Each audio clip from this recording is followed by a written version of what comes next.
Ladies and gentlemen, Banal of America!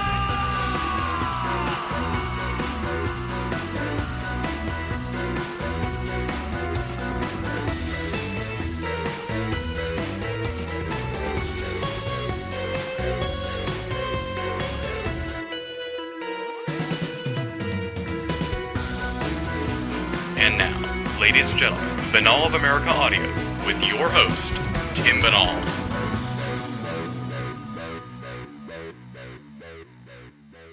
Hello out there, my friends. This is Tim Banal of banalofamerica.com with another edition of BOAA Audio Season 4. This week on the program, we kick off what has to be one of the most anticipated interviews really in the history of the program. Our guest is the amazing Bruce Rux. He is the author of the mind-blowing book, Hollywood vs. the Aliens. And he's joining us here on the program for an extended conversation that we're calling the Rux Trilogy, a 3-episode arc that totals nearly 6 hours of material. And making this even more remarkable is that this is his first interview since the year 2000, nearly a decade. And that really makes the whole interview cool for me, because now we're sort of introducing Bruce Rux to a whole new generation of people and reintroducing him to many, many people who enjoyed his books and have kind of been wondering where he's been at for so long. I have to give Bruce Rux huge props here and huge thanks. He has to be easily one of the most generous guests we've ever had on the program. Essentially, we taped the interview over the course of 3 weeks in 2-hour installments, pretty much how you're going to be hearing the show yourself. We would do about 2 hours, and there'd always be a lot of notes left. And Bruce would say, hey, let's just do it again next week, same time. And that's what we did. And when you're dealing with Hollywood vs. the Aliens, this is a 600-page book, my friends. This thing is massive. And as I said, Bruce hasn't done an interview in nearly a decade. So as you can imagine, we had a lot to talk about in this marathon interview. Now here this week, you're going to be hearing Volume 1, which we're calling The Prelude.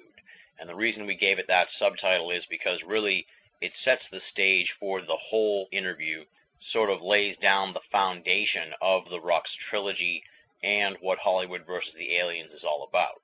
This week we're going to be covering Bruce's general thesis behind the book, and that is that the government and intelligence agencies within the government have been using films and television shows in a concerted effort to shape the public's understandings and feelings on the UFO phenomenon. Throughout sort of the first half here of Volume 1, we're going to be covering the basic tenets which Bruce believes to be at work behind the UFO enigma, including E.T. Greys as robots, ancient astronauts, mind control used in abductions, and a Mars-Martian connection.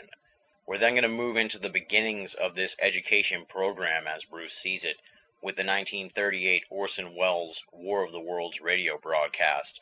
We're going to hear about the few thoughtful UFO-related films of the early 1950s. From there, we're going to talk about how things just flipped on a dime right after the Robertson panel, with a huge wave of silly UFO movies that began in 1953 and went well on into the 1960s, if not beyond. And wrapping up the conversation this week, we're going to talk about the change that happened in the early 1960s with thoughtful TV programming coming about regarding the UFO phenomenon, specifically the series The Outer Limits. So that's all here in Part 1. As we said, the prelude. Volumes 2 and 3, I'll preview those for you at the end of the episode because I know you want to hear from Bruce Rux. You've been waiting quite a long time to hear from Bruce, and you're going to be hearing from him here in just a moment. For those of you who are unfamiliar with Bruce Rux, allow me to give you a little bit of background on him. He sent me a richly detailed bio, and I'm just going to sort of hit the highlights here for you. Definitely want to stop by the BOA audio show page for Volume 1 or 2 and 3 to get a look at Bruce Rux's bio. But here's sort of the highlights. Bruce Rux was an actor for 20 years. He's still current on his Actor's Equity Card, though he hasn't performed on stage since the early 1990s. He appeared in perhaps 80 shows, winning numerous acting awards in several states. He's also an accomplished and award-winning playwright, having written several plays. For the past 10 years, he's been an upscale security officer, USO, for Wackenhut. Bruce has studied UFOs his entire life. After the Mars Observer probe failure of August 1993, Bruce wrote to share his findings with several researchers in the field and with a few elected representatives. As a result, he found himself invited on ancient astronaut author Zecharia Sitchin's first tour of Egypt in the spring of 1994. It was during that trip that Bruce decided to write a book containing the results of his own UFO research and conclusions, which resulted in Architects of the Underworld, Unriddling Atlantis, Anomalies on Mars, and the Mystery of the Sphinx, published in 1996. The following year, he wrote a companion volume that turned out to be even more massive, Hollywood versus the Aliens, the motion picture industry's participation in UFO disinformation. Both were published by Frog Books in Berkeley, now part of Random House, and are available via Amazon.com. Unfortunately, Bruce does not have a website. He has no web presence, so I can't give you a website to plug here. All I can say is go to Amazon.com and pick up Hollywood versus the Aliens, pick up Architects of the Underworld. I was completely blown away by Hollywood versus the Aliens, and I think after hearing the Rux Trilogy, you will be too, and you're going to want to read it yourself. I can almost guarantee you that next season Bruce Rux will be back on the show to talk about Architects of the Underworld, so you may want to stay ahead of the curve right now and pick that up as well. And now, without any further ado, let's rock and roll. This installment was recorded on May 22nd, 2009. Bruce Rux, talking about Hollywood versus the Aliens, on BOA Audio, Season 4. Ladies and gentlemen, welcome to another edition of All of America Audio. Prepare yourselves for what will definitely be a marathon conversation. I can tell you that right off the bat. Our guest is the amazing Bruce Rux. He's the author of Hollywood versus the Aliens and Architects of the Underworld. I haven't got my hands on Architects yet, but I will soon, and hopefully we'll be talking about that in Season 5. But here, for this super lengthy conversation, we're going to be talking about Hollywood versus the Aliens, a whole look at the motion picture industry's participation in UFO disinformation over the course of multi-decades. We're talking, turn of the century stuff all the way up to 40s, 50s, 60s, 70s, 80s, and up to the late 90s, all in Hollywood versus the Aliens. So we got a lot to talk about.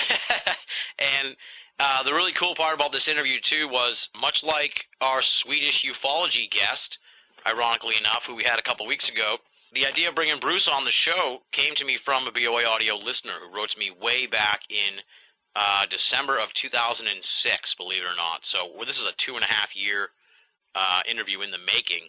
And, so I sort of put Bruce in the basket of folks to get in touch with, and we wrapped up Season 2.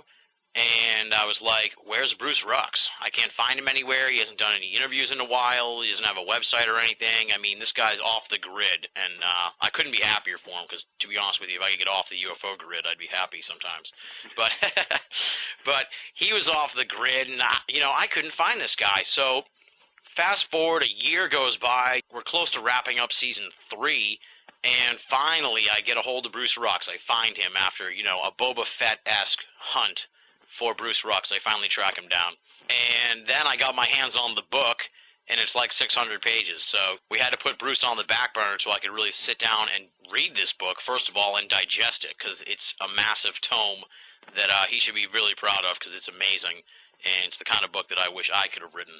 So, we talked way back during Season 3, and he said, let's do it when you have some time and when you're ready to really rock this thing out. And finally, here we are for Season 4, wrapping it up, and I'm so excited to have him on the show. His book's amazing. Hasn't done an interview, as far as I can tell, anywhere since the summer of 2000, so this is his first interview in almost a decade, and I'm just thrilled that we could bring him here on the program and really present to you an amazing amount of material. This is going to be a showcase for the ages, my friends. Bruce Rux, after an introduction like that, I don't know what else to say. Thank you for coming on All of America Audio. I'm really looking forward to talking to you. My pleasure. Pleased to be here. Before we dive into Hollywood versus the Aliens, for all those folks, who aren't familiar with you and don't know about what you are all about and what you've been up to, why don't you tell people who is Bruce Rux, and, how did you get interested in the UFO phenomenon, and how did Hollywood versus the Aliens come about? Well, I work for Wackenhut Security, so any of the conspiracy theorists that want to, speculate may speculate, but I'm an upscale security officer, USO, which means that I wear a blazer and just, a general nice kind of outfit. I don't wear any kind of gun or badge or anything like that. and I do, just kind of meet and greet type of security. So that's what I've been doing for the last 10 years or so, I would say. The way I got into UFOs, that's kind of a lengthy topic. I've been studying it since I was a kid. Like back in the 1960s, occasionally you'd come across a paperback book here and there, be some mass paperback, and it was usually cheaply printed. And it would quickly get consigned to a junk pile, but I would come across these and read them because I was interested. And I caught up as much as I could back then, but I was a kid. There's only so much I could comprehend. Mm-hmm.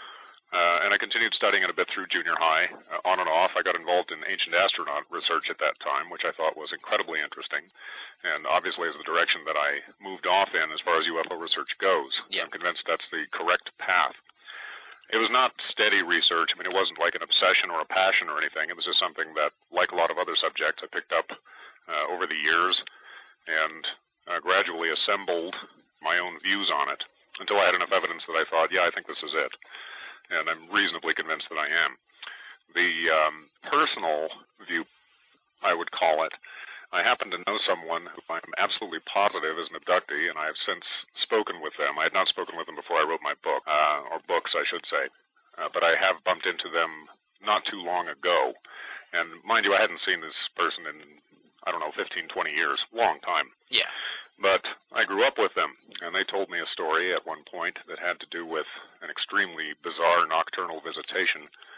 And I did not doubt this person's story at all. They never said anything about UFOs. UFOs had nothing to do with it. They never said they were in a flying saucer. They never said they were in outer space. In fact, they said they had been abducted by a succubus. And this was a girl who was telling me this. Huh. And I specified, well, an incubus is a male demon. And she said, yeah, I know that, but this thing was female. And she gave me these really apt descriptions. And I didn't know exactly what to make of this story. I was quite positive that she wasn't lying to me, because her emotional affect was pretty much in line with someone who had been raped. And she's just not a good enough actress to put that on. She wouldn't know what to do anyway. Yeah. But I recognized the symptoms.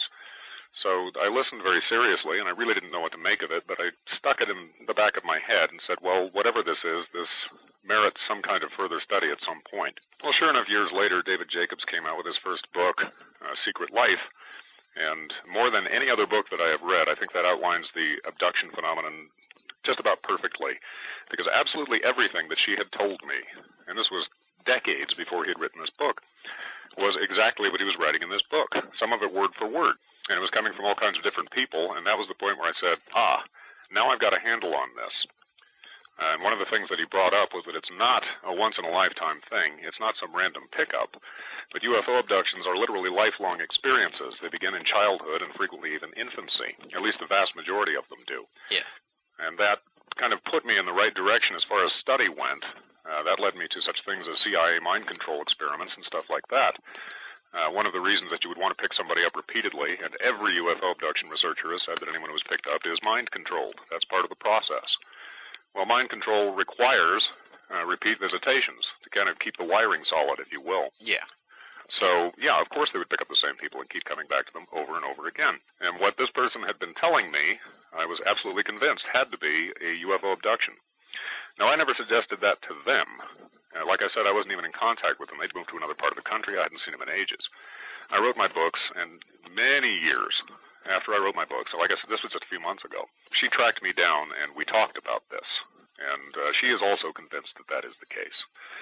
But she didn't know at the time any more than I did. But that's kind of the personal angle of what got me researching this. Interesting. Wow, that's strange. I guess, just the sort of lighthearted question, to follow up the bio background is, where have you been, Bruce? The book came out in 1997. You don't have a web presence or anything. I'm on the web all the time, but I don't know how to get web pages set up and all that, and I just never really had a lot of money. So I wasn't looking around trying to find someone to establish a web page or anything of that nature. And I figured if anyone really needed to contact me, they could always contact me through the publisher. I mean, you can always write them, and they'll forward it. So that end, I debated whether or not I was going to release the books under my own name, because you obviously attract a lot of kooks in this field. Yeah. So I'm not exactly hiding. I'm just not tossing myself out there. Yeah, well, that's commendable in a way, too, because, especially in the UFO field, it's like there's a lot of self-promoters who are over the top and everywhere. So the vast majority, actually. Exactly. And if they're not self-promoters, then there are people who are deliberately, they're not accidentally, they are deliberately trying to sow disinformation on this subject. Yeah, seems like there's a lot of that going on as well, and I'm sure we're going to get into that. Before we sort of dive into the book discussion, I first just want to put you over huge, as folks probably could ascertain from the introduction. I'm just completely blown away by this book. I am the master of hyperbole on this show, but I do try to hold back on this term that I'm going to use on this book. It is a masterpiece, my friends. You got to go out and get it. I don't care how you get it. Sometimes it's on Amazon, sometimes it isn't. It's a little confusing, but you should be able to get your hands on Hollywood versus the Aliens, and I'd call it a must-read for anybody interested in the UFO phenomenon, and especially interested in the on-the-ground perspective of the UFO phenomenon. This is really about the people and how the people are dealing with the UFO phenomenon in all different angles, the entertainment industry, the government, and, the people who watch TV and movies. So it's a must-read, amazing, blew my mind completely, and I got to just take my hat off to you, Bruce, for just a tremendous job on this book. The research is unreal. I mean, how many movies do you think you mention or chronicle in the book, would you say? I'd say there are probably over 500 in there anyway, and all but a very small handful I've actually seen. Wow, and TV shows too. I mean, just like, oh yeah, it's an amazing, it's just amazing, and in a way that was too. Before DVDs too. I was doing all this on VHS tape. That was a little costly. I know. Actually, yeah, I was going to say, the book is almost quaint in a way because it came out in 1997.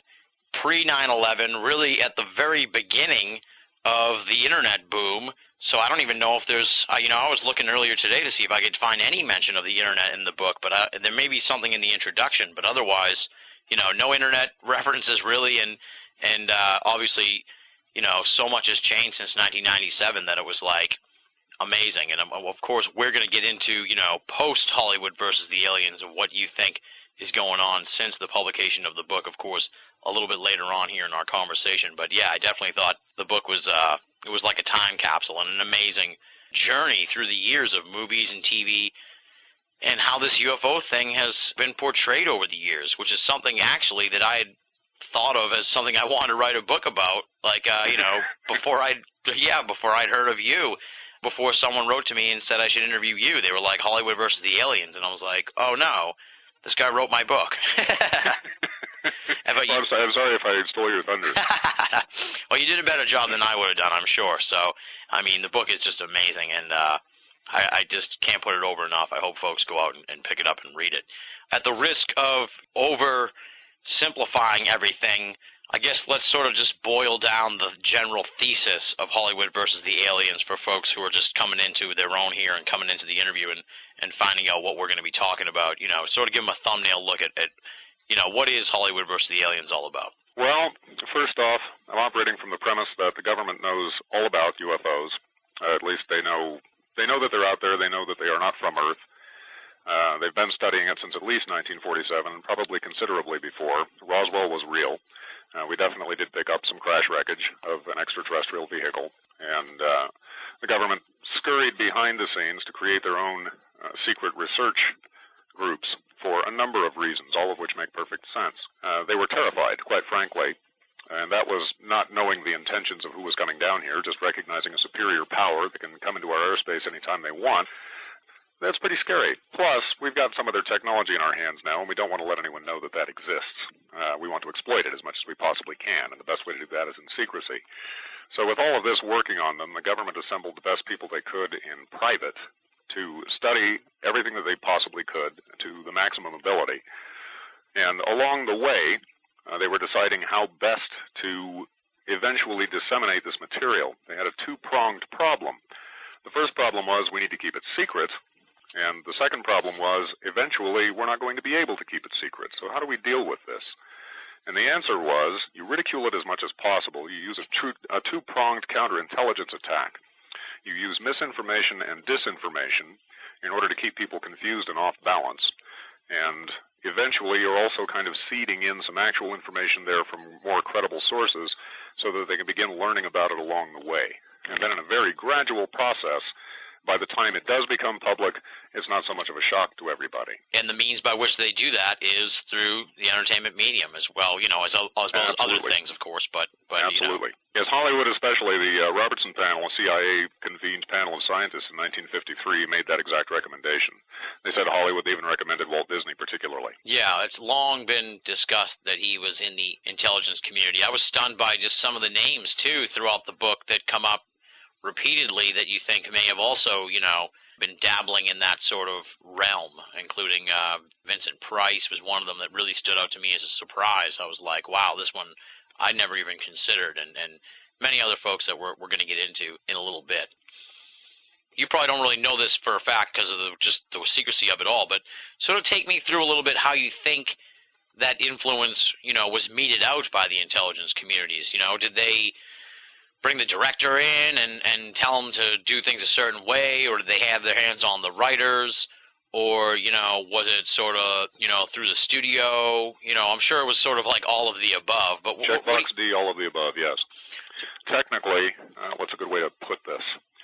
Everyone was kind of scrambling on their feet as best they possibly could and trying to come up with the best way to deal with things. The CIA and the Air Force were formed very quickly after each other, right after the Roswell crash. That happened in July of 1947, and within a couple of months, the CIA was formed. Well, what do you suppose the CIA was formed to do?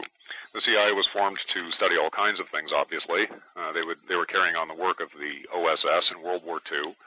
But they weren't just keeping an eye on the Russians or just keeping an eye on the Chinese. They were keeping an eye on a far greater power that they couldn't tell anybody about, which is why they immediately got into such studies as mind control. They were doing that pretty much all the way from the beginning, and we had no reason to believe that anyone on Earth was using mind control. The CIA itself put out stories that the Chinese were doing it. They had one of their embedded journalists write a story about something that was called Shi Nao, which meant cleansing of the mind or washing the mind, which brainwashing came up with. Mm-hmm. The thing is, that particular journalist was in the CIA's pocket, and he made that up. It was entirely a lie. There was not one word of truth to it. And the CIA admitted that itself in its own internal memos. They knew what they were doing. But they weren't just trying to scare people with the idea that the Chinese or the Russians might have some means of mind-controlling people. The point was, behind the scenes, they knew someone did have that technology, but they couldn't tell them who. So they were actually studying it. They weren't completely lying. Anyway, the point was they were formed right after the Roswell crash in order to study this. The Air Force became a separate body very shortly thereafter, and the National Security Agency was formed in 1952, not long after, specifically to study superior foreign intelligence. And the UFO intelligence would definitely fit in that particular category. We have lots of documents attesting to the fact that the NSA was sort of a central clearinghouse for a long time. It was denied that it ever existed for decades. Anytime that any casual mention might come up of it, and that was extremely rare, it was just denied that the National Security Agency existed at all. The NSA was joked as no such agency. But the truth was, yeah, not only did it exist, it was practically synonymous with the Defense Department itself. It's answerable solely to the President, still to this day. It didn't have a charter when it was first created. A charter was come up with for it, I believe 4 or 5 years after its creation. But that charter is still classified to this day, and no one is allowed to read it. They are answerable solely to the President. They are the central clearinghouse for this particular subject. There are numerous other agencies involved. The Central Intelligence Agency is definitely one of the top ones involved. And has been all the way from the beginning. There can't be any question of that. But obviously they were operating in incredible secrecy and doing everything that they could to keep wraps on it. They didn't want that to get out. Yeah. To jump back, I guess, to the question a little bit, I guess, how do you think the means was that they influenced these folks, is what I mean. Do you know? Oh, yes, of course. Yeah. For one thing, they had friends in high places. Let's just put it that way. These are people who had all fought the war together. They all had a lot of connections. They had a lot of government connections.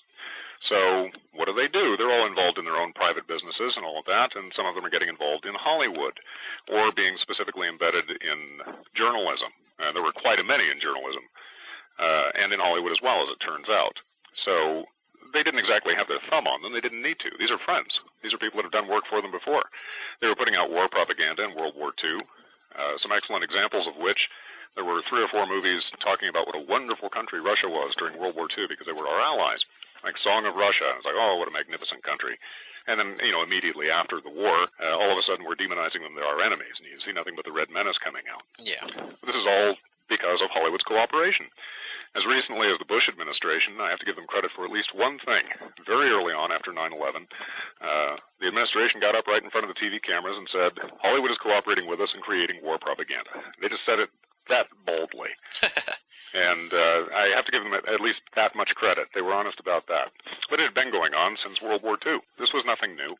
So obviously, if you have something even more important, like the UFO menace, if you want to call it that, plainly, your people are probably going to cooperate with you and create whatever propaganda is necessary. Yeah. How privy to the UFO information do you think these guys are, or do you think they're just sort of like the intelligence folks just suggest certain changes? I would say a small number of them, and the higher up the chain they are, the likelier that possibility. A small number of them know exactly what they're doing.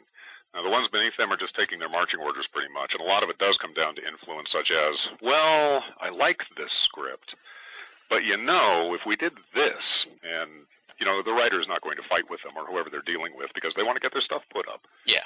And there are numerous examples of that in Hollywood. As a matter of fact, there's an excellent example in media print. Chester Gould, the creator of Dick Tracy, he made all kinds of changes to Dick Tracy in order to get it put into publication, and he didn't like the changes, but he did them because his publisher, Joseph Madel Patterson, wanted them done. So sure, he would do that because now he's making a name for himself. He's getting his stuff put out there. Yeah. Now, throughout all this history here from, the 50s onward, has anyone in the entertainment business ever sort of come out and been like, I think I was influenced by the government to change the story, or they told me not to write the UFO story this way or that way? Have there been any sort of like whistleblower situations? Not whistleblowers in that sense, but there have been lots of stories out of Hollywood of how their scripts were changed in exactly the fashion that I'm describing. One in particular is The Thing from Another World, which was one of the first UFO movies and the first serious UFO movie, certainly. In the original story of that, if you saw the remake that John Carpenter made of The Thing, you had this, massive, shape-changing, horrible creature that could become anything it wanted to become. Well, in the original movie, going all the way back to 1950, they wanted to do the exact same thing. But they kept saying, well, we can't do that. Well, we can't manage the special effects. Well, we don't like this. So they kept changing the alien. They had to come up with an alien. And from up high on the production chain, the word kept coming down, well, change it like this, change it like this, change it like this. And what it came down to was a classic flying saucer and something that looked like the Frankenstein monster, or like a giant version of a UFO gray. He's bulletproof, bomb-proof, blast-proof, pretty much flame-proof. In the end, they have to wipe the thing out with electricity, which, if you were wanting to equate something to, say, a robot, an electrical overload might have something to do with that. It's just a very interesting number of changes that are brought about in that way. Absolutely, absolutely. And you segue perfectly here into one of the things I noted in the book is a recurring theme, and I think you'll definitely be able to make the case for it pretty strongly, I'm sure. I don't want to be presumptuous, but I'm 99% positive this is your belief, that the E.T. Greys aren't necessarily biological creatures, but they're some kind of robots. I'm certain of it. Biologically, they're completely absurd. Let's just take a look at them physically for a moment. These things are in craft that are traveling at supersonic speeds, hypersonic speeds, making right angles, zipping off in different directions, stopping on a dime. This would pulverize any pilot.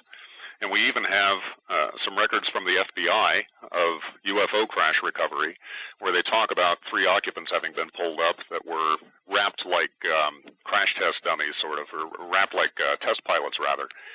And they're short, they're squat, they're little, 3 to 5 foot tall gray guys. But they're able to survive these incredible speeds, all this type of thing. Their eyes are enormous, and if we're looking at an anthropological being, which it looks like an anthropological being. It's got a head, it's got 2 arms, it's got 2 legs, it's got a torso. In other words, it's probably something presumably like us, if it's biological. Yeah. But look at the size of its eyes. If its eyes are spherical, and there would be no reason to believe that they're not, because, after all, eyes are spherical in beings like ourselves, well, it would take up the entire area that a brain could possibly be there. It would occupy its entire skull. So where the hell does it keep its brain? The things all look like they were formed out of a mold. They're able to survive different pressures, different hypersonic speeds in their craft. The things are practically indestructible, just like the Thing in the movie. They're blade-proof, blast-proof, bomb-proof, and we have numerous reports of people encountering UFO entities where they were shot at, and the bullets just plunked off, quote-unquote, like off a lead bucket or something like that. Yeah. And military reports the same type thing. You can strafe them like crazy. You might knock them down, but they're going to get right back up again, and you see that happen in movies, too. the things just do not appear to be biological in any way, shape, or form. Absolutely, yeah. And you raised one point, too, in the book when you sort of make the case for Greys as robots that I'd never really thought of, and that was just the whole breathing issue. How you never really see them breathing, or at least they're never reported to be breathing. And that's a consistent report that comes from all kinds of UFO abductees, too. If they're beings from, like, some other planet, chances are they just wouldn't necessarily be able to just come to Earth and breathe. Not only would they not be able to breathe, how are they walking around here? Let's assume evolution here for a moment.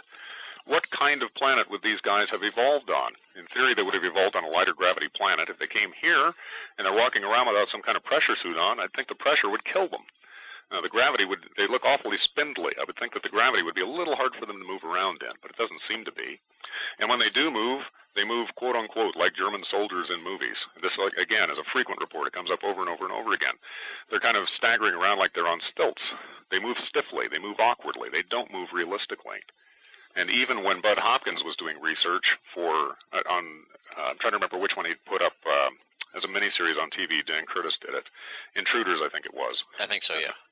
Anyway, when they were making that, they were trying to make the aliens as close to UFO reports, abductee reports, as they could. The problem was they had to scrap those aliens because, quote unquote, they looked like dolls or puppets. They weren't moving realistically. So they made something, with eyes that blink and all this other type of stuff. But there are no reports of them blinking their eyes. There are no reports of any restrooms on board these craft. Nothing about them seems to indicate anything biological at all. And in fact, biologically, they're just ridiculous. It sort of puts the whole ETH thing in a whole new light. There's always been sort of a backlash against the ETH thing, and now it seems like it's growing more and more in the last few years. But when you sort of reframe it with the robot idea in mind, it sounds a little more plausible, I guess you could say. Well, also, if you go back to the original documents, when you're trying to figure out who was studying this in the first place, if you take the MJ-12 documents, which are bogus, but if you take those as what's supposed to be the legitimate source for the UFO study group, there's only one biologist on that entire list. I would think that the most important thing in a UFO crash, considering that the craft itself is wreckage by every single report, but also by every single report, we have at least one of the bodies pretty well intact, no matter how badly beat up the other two are. Well, just if this were me personally, I would really want to understand the biology of what was flying that. Yeah. So I would have a whole lot of biologists involved and probably very little of anything else. On the official documents, which are bogus, there's just one. That makes no sense. And when it comes right down to it, when you get down to the real list, and we don't have a complete real list, but there are some credible sources inside the government, in our government and others, who have named some of the people that would have been involved. Kurt von Neumann is one of the people that comes up. Kurt von Neumann was a computer scientist. He was like the most advanced computer scientist in the world at the time. Jacques Vallée, who ended up involved in the program, is also now a computer scientist. He's an astrophysicist, an internationally known astrophysicist, but he's also equally known for computer science now. Why do you suppose that is? Why would they be bringing these people in? That is interesting. And then just to connect the dots a little bit, if we presume that the government knows more about UFOs and their occupants than anyone else, and that they would have recovered some kind of being or pilot of the craft, whether it be Roswell or one of the many other purported UFO crashes, I guess they'd only really need one body to, open it up, figure out that it's a robot. So exactly. Now, the interesting thing about that particular body, the remains of the bodies, apparently 3 were recovered. That seems to be the consistent report. Of those, 2 were pretty badly beat up, and 1 seems to have been, I guess, partly protected one way or another, or ejected soon enough. It was in reasonably good condition, but it was still pretty banged up. Now, a nurse was brought in at Roswell by people she had never seen before at the base. So she didn't know if they were doctors, she didn't know who they were, but they brought her in to look at some crash bodies. Now, she reported an overpowering smell, but she wasn't even sure that they were doing an autopsy. She wasn't sure whether they were dressed or not, or she thought they were doing an autopsy, and if they were doing an autopsy, plainly they would be undressed, but she couldn't tell. What she was describing, again, like we're talking about, was just biologically absurd. It still had its eyes. This thing has been lying out on the desert floor for a week by the time it's brought in, for at least 6 days before it's been found and brought in. It's been lying out on the desert floor. There's no mention of decomposition anywhere. And the eyes are still in it. Well, how would the eyes still be in it? The very first things that go are the eyes. Desert predators eat them. They're gone in no time flat. and they pretty much sink and hollow out and they're gone real quick. They decompose fast. Yeah. So right there you have something that's absurd. She described their outer covering as, and I think she used those actual words. She did not say skin. She said the outer covering was very pliable, which sounded kind of like plastic. She said you could push in on it and it pushed right back out again, but that they were physically hard. And she described them having suction cups on the end of their fingers, which was extremely interesting because the person I was talking about that got me thinking about this had described the exact same thing. I might add that the person I knew who was an abductee had not researched UFOs. That was just not in her purview. But she was describing the exact same thing. So, yeah, again, I have a biologically absurd thing. It's being attested to by someone who should understand biology pretty well. She's a nurse. But she's not describing it exactly in biological terms. She's not saying bones. She's not saying cartilage. She's saying something cartilage-like. She's saying outer covering. She's not talking about skin. She's describing something that really doesn't make much sense biologically. And even she was not convinced that it was an autopsy. She didn't even know if it was dressed or not. She didn't know what the hell it was. It just scared her.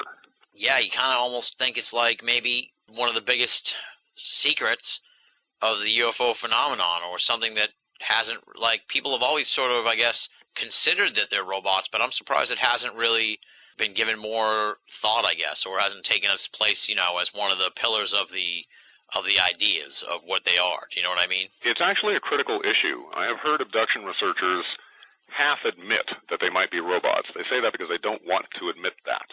As soon as you say, that's a robot, then you are automatically saying, that is not an alien. It may still come from someplace else, but those are not the aliens. Whoever sent them are not necessarily these. They don't look like this. Yeah. We don't know then who sent them. What we're seeing is a remote-controlled puppet. It's a marionette. Mm-hmm. But then you don't know who's pulling the strings.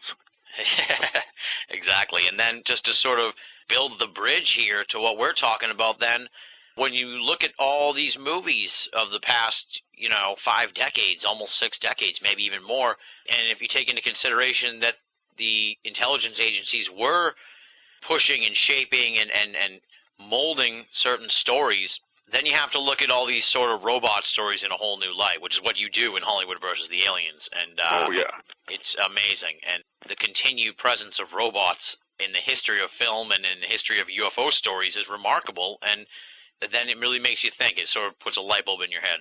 It sort of ties it all together. Do you know what I mean? Like if the government very much so. would have known ahead of time before anyone else, because the UFO community still hasn't gotten on board the robot idea. Right. Because it's not profitable. First off, you don't want people to realize what it is, because if they start realizing what it is, they're going to figure other things out. And you don't want them looking at it at all in the first place. But if they are looking at it, you want them scared out of their minds. Because if they're scared out of their minds, then you can be selling that to Congress and saying, oh my God, horrible, evil, reptilian space aliens intent upon eating our young alive and cutting them open to see what makes them tick and forcing them to reproduce and create alien hybrids and just doing every grotesque, vile, hideous thing imaginable. You're going to get all the money you want. Whereas if you say, you know what, this has been going on since the dawn of time, it's nothing new, we just happen to notice it now because we've got radar. And occasionally they crash. You're not going to get as much money. Yeah, and the other big sort of theme that runs concurrent with the robots and the UFO connection throughout these films is Mars and ancient astronauts and that whole milieu, if you will. You're of the belief, I presume, that, the government also knows that. Oh, absolutely. Mars is absolutely critical to understanding UFOs. You have to understand something. All the way from World War II, we wanted to get a hold of the best rocket scientists that we could get, specifically so that we could go to Mars. You have to ask, why? What was so important about Mars? But if you go back over the records, you find this all the way back to World War II. We wanted to get a hold of the German rocket scientists, so did the Russians, because we wanted to get to Mars, by way of the moon. But Werner von Braun, for instance, wrote a book called The Mars Project, in which we send a team of astronauts to Mars, and what do they find? A bunch of people just like us living there. Lo and behold, this is pretty much what we knew was taking place. We probably knew it in World War II. We definitely knew it after Roswell. We have lost, up until recently, we lost all of our major probes to Mars, and so did the Russians. We also both lost a tremendous number of them to the moon as well. But Mars, definitely. We couldn't send a probe there and keep it going. Neither could the Russians, not for very long. Yeah, the introduction really sort of lays out what we're talking about here right now and sets the stage for the movie discussion, which we're going to get into in a minute. And the introduction is almost like just a UFO book in and of itself, just sort of looking at, you know, where you stand on all these issues and really sort of sets the stage for what you think the government knew, and then how they use that information in the process, I guess you could say educational program or miseducational program at times, that was this Hollywood and TV thing. It's almost less a question of figuring out what they knew as when they found it out. Then it gets to be kind of a parlor game, because once you know the joke and you can see when people started picking it up, that's when you go back and say, all right, how exactly did they get this? And you start tracking it down and saying, wait a minute, this guy knew, and this guy knew. And then you start seeing how it goes back. The Nazis, for instance, we wanted to get a hold of the German rocket scientists. The Nazis had to have known something about this. The Allies knew something about it. The Nazis knew something about it. This goes back into the ancient astronaut aspect of it and into ancient mysticism when it comes right down to it. And the colors red, white, and black, and associations with the planet Mars. You find it occurring with the Nazis all over the place. You've got the swastika, which is an old Hindu luck symbol, among other things. You also find it around the rest of the world. It's an ancient symbol. They're using the colors red, white, and black, which have a mystical association. They're studying all kinds of bizarre occult theories, or at least that's how they appeared to everybody else. And I read a book by Peter Levenda that was talking about the Nazis and the occult and the sort of things that they were studying. And he went into detail on them, and he said, well, look at all this crazy stuff they were studying, A, B, C, D. And I realized as I was reading it, I said, wait a second, that's the index of my first book. I think I know what they found. So you think this has been knowledge way back when, and then the Robertson panel sort of kicked off the program, if you will, of shaping the public opinion of UFOs? Absolutely. That was where it became concrete policy. Now, it had already been implemented with Truman, and it was implemented with him in a couple of different movies. Well, 3 if you take when the movie was made as opposed to when it was released. And that was The Thing from Another World, The Day the Earth Stood Still, and War of the Worlds. Now, all 3 of these were serious UFO movies. They were serious flying saucer movies. They weren't a joke. They were kind of scary. With the exception of Day the Earth Stood Still, which was scary in its own way, but it was not intended to frighten people in the sense that these guys are here to destroy us, the way that War of the Worlds or The Thing was. In fact, The Day the Earth Stood Still was extremely intelligent. You have a flying saucer which is picked up coming into the atmosphere. The entire world sees it. And it lands in the ballpark in Washington, D.C. Opens up, and the entire military is there. Out comes some guy in a strange-looking outfit. They think he's got some hostile intent. Somebody takes a shot at him. Fortunately, he's not killed. And we find out he looks just like us. He implies that he came from Mars. I think he said he came something like 250 million miles, which, yeah, Mars would be a good bet. That's like median distance between when it's closest and when it's furthest away. And it's implied in the movie that he came either from Mars or Venus, but that they think he came from Mars. Well, this is exactly what the military came to its own conclusions with in Project Sign in 1948. I mean, it's pretty much word for word. We are not open to his message at the time. He's not hostile, and he's got a giant robot with him, which is pretty much indestructible and pretty damn scary. And it's also completely under his control. This is obvious. He says he wants to meet with all the world leaders because, well, now we've joined the nuclear ball club. We understand how that works. And that makes us dangerous. So we've got to learn to get along with the rest of the galactic community, or something might have to be done about it. But unfortunately, we can't even agree where we would have the meeting, and let alone how we'd get everyone assembled to listen to him.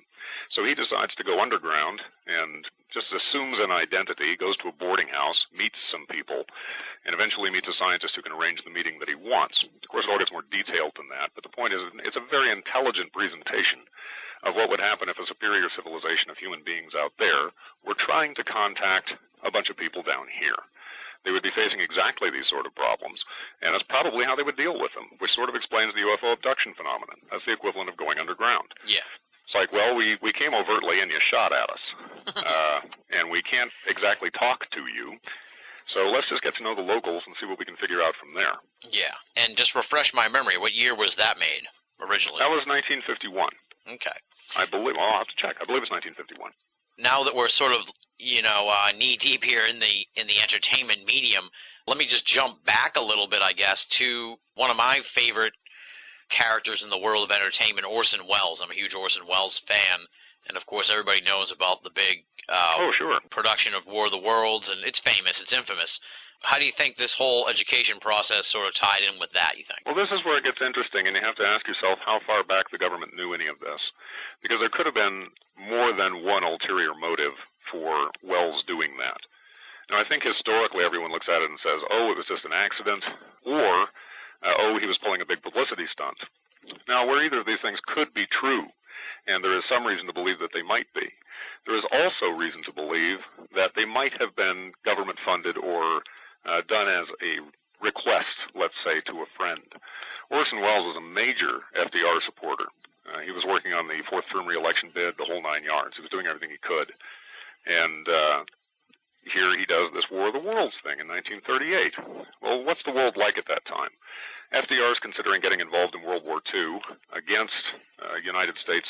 I mean, the rest of the United States was not behind that. They were not interested in getting involved in someone else's war. He's looking at a way to get everyone out of the Depression and sort of testing the waters and seeing, well, how would everyone feel about, if we had to get involved in a war? So he might have been testing their mood by creating a scare story and using Mars. Or it's possible that the government knew something all the way back then and wanted to test some other waters. Either way, taking the War of the Worlds and adapting it in the fashion that Wells did would do exactly that, if he did it the way he did it, and not any other way. Now, CBS, the entire stretch that he was doing this, did everything they could to make it obviously fictional. They were using fictional place names. And behind their back, the studio said, look, you got to do it like this because it sounds too real the way you have it. And Wells said, oh, yeah, don't worry, we'll do that. And then he would change it without their paying attention. In fact, he had spent time actually at Grover's Mills in New Jersey in order to get physical locations down as best he possibly could. He'd stayed there in a boarding house one summer. So he was doing everything he could to circumvent what CBS wanted him to do and make it as realistic as he possibly could. And if you listen to it today, there's nothing remotely convincing about it. But back then, they were in a little bit simpler society, and the mere fact that it was coming over the radio automatically lent it some kind of credence, unless it was plainly being designated as some sort of fiction. Yeah. Now, at the beginning, it was announced, yes, this is a play of H.G. Wells' The War of the Worlds.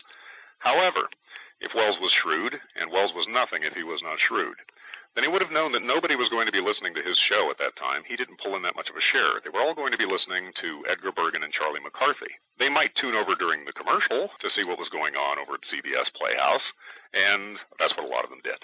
Yeah. So they come into the middle of it and they're hearing, I don't know what this is. There's some strange thing coming up. Blah, blah, people screaming. And, the reports start coming in, and the next thing you know, you got a small-scale panic on your hands. And that's pretty much how that went. And, of course, Wells the next day, I got a picture of him in my book. It's one of my favorite pictures of Orson Welles ever, where he's standing, he's got the underlighting on him, and he's standing on a stage with his eyes kind of cast up and this innocent expression on his face and his hands open wide like, me? What did I do? Yeah. And it's a very plainly staged photo. It's very self-serving. But, yeah, he knew exactly what he was doing. I guess if we look at the latter explanation or possibility for why it was done, as you say, maybe, test the waters for potential, the alien influence or whatever, or the UFO menace, that's a great term I like. We're going to we'll get some mileage out of that. Keep using that one. If it was to test the waters of the UFO menace, then it may have had some influence on the Robertson panel down the line, because they could have looked at it and said, look what happened when we ran the test or something. Absolutely. Let me lay a quick bit of background on this. This would not be just out of the blue. Why would we suppose that there could be someone on Mars? Well, there's a very simple reason for that, because we had some very high scientists who believed that they were receiving intelligent signals from Mars. And this was going on all the way back at the beginning of the century. Nikola Tesla in Colorado Springs delayed telling anyone for many months after he was convinced that he was receiving intelligent signals from Mars by radio. He didn't want to tell anyone because he thought they're going to laugh at me like I'm some kind of crank. Well, he eventually did mention it in the Colorado Springs Gazette, and they treated him like he was a crank. But the next thing you know, Lord Kelvin came over from Britain, publicly said, I think he's right, and you never heard another word about it. That was in 1901. Well, then you go to the 1920s. The 1920s twice, I believe it was 1924 and 1926, I'd have to check to be specific, but it happened twice. There was a day that Mars was going to be very, very close to Earth, the closest it had been in, 100 years or so. Yeah. And there was an observed day of national radio silence. And we set up a scientist named C. Francis Jenkins had come up with something he called the radio telescope. And he and the United States Navy got together and aimed this thing at Mars. And they received what they considered to be intelligence signals. These were studied by one of the heads of the CIA. I can't remember his name now. But anyway, we found the documents, or at least a couple of the documents in his desk, even though his desk had been purged after his death at the National Security Agency. But there was a Captain John P. Ferreter of the U.S. Navy Signal Corps who wrote very specifically that they received voice transmissions. They received radio transmissions and voice transmissions of words from 1 to 3 or 1 to 5 syllables. I can't remember now. And they weren't able to decipher them. That was William Friedman, that's who it was. William Friedman was working on these at the National Security Agency even when he died. 2 years after that, it was 1 or 2 years after they did this particular experiment, they did the exact same thing with a brand new, extremely expensive, one of those giant radio antennas that now are not so uncommon, but back then it was brand new. Well, they made one of those, I think it was in Nebraska, and they repeated the listening experiment, again, with some high government officials there and with the Navy involved. No word was ever published on that one, but it was published that they did do the experiment. Just amazing, and I think all that I learned here from the book, it just makes you really understand how we got where we are, the UFO field, I mean. You know what I mean? Sometimes it's like, why are we so marginalized? Why does everyone make fun of us? Why does everyone, shit all over UFOs and the idea of life on Mars and everything? But then, after reading the book, it's like there was this whole roadmap of completely undermining the whole subject and the whole idea of UFOs and life on Mars, and it's just amazing to think about. Oh, absolutely. And of course they would do something like that. They can't admit it. What are they supposed to do? It's very easy for us from where we're standing right now. It's easy for us in retrospect to look back and say, why did you do this? You guys were such idiots. But if you put yourself in their shoes at that time, they had just finished with a world war. There were still some tensions around. We had come up with the atomic bomb, which, by the way, the president knew came from ancient technology. There were writings of President Truman's that didn't come out till after his death, where he said that we were, quote-unquote, resurrecting an ancient technology, a very destructive ancient technology. Well, yeah, we did. That came all the way back from Mohenjo-Daro, from ancient India, Indra's dart, all that stuff. Yeah. So, yeah, they knew. And what were they going to do in this post-world where now we have the bomb and the Russians distrust us more than ever because we had actually used this weapon on another civilization? And it's really, really terrifying. So the Russians know we have it and we're not sharing it with them. So, of course, tensions have already gone high. Now, in the middle of this, flying over our only base in the entire world that has 2 nuclear weapons at it. And who would know that? Suddenly a flying saucer crashes right there at Roswell, the only base in the world with an actual atomic warhead. Of course, everyone is going to be terrified out of their minds. First off, how did anyone know?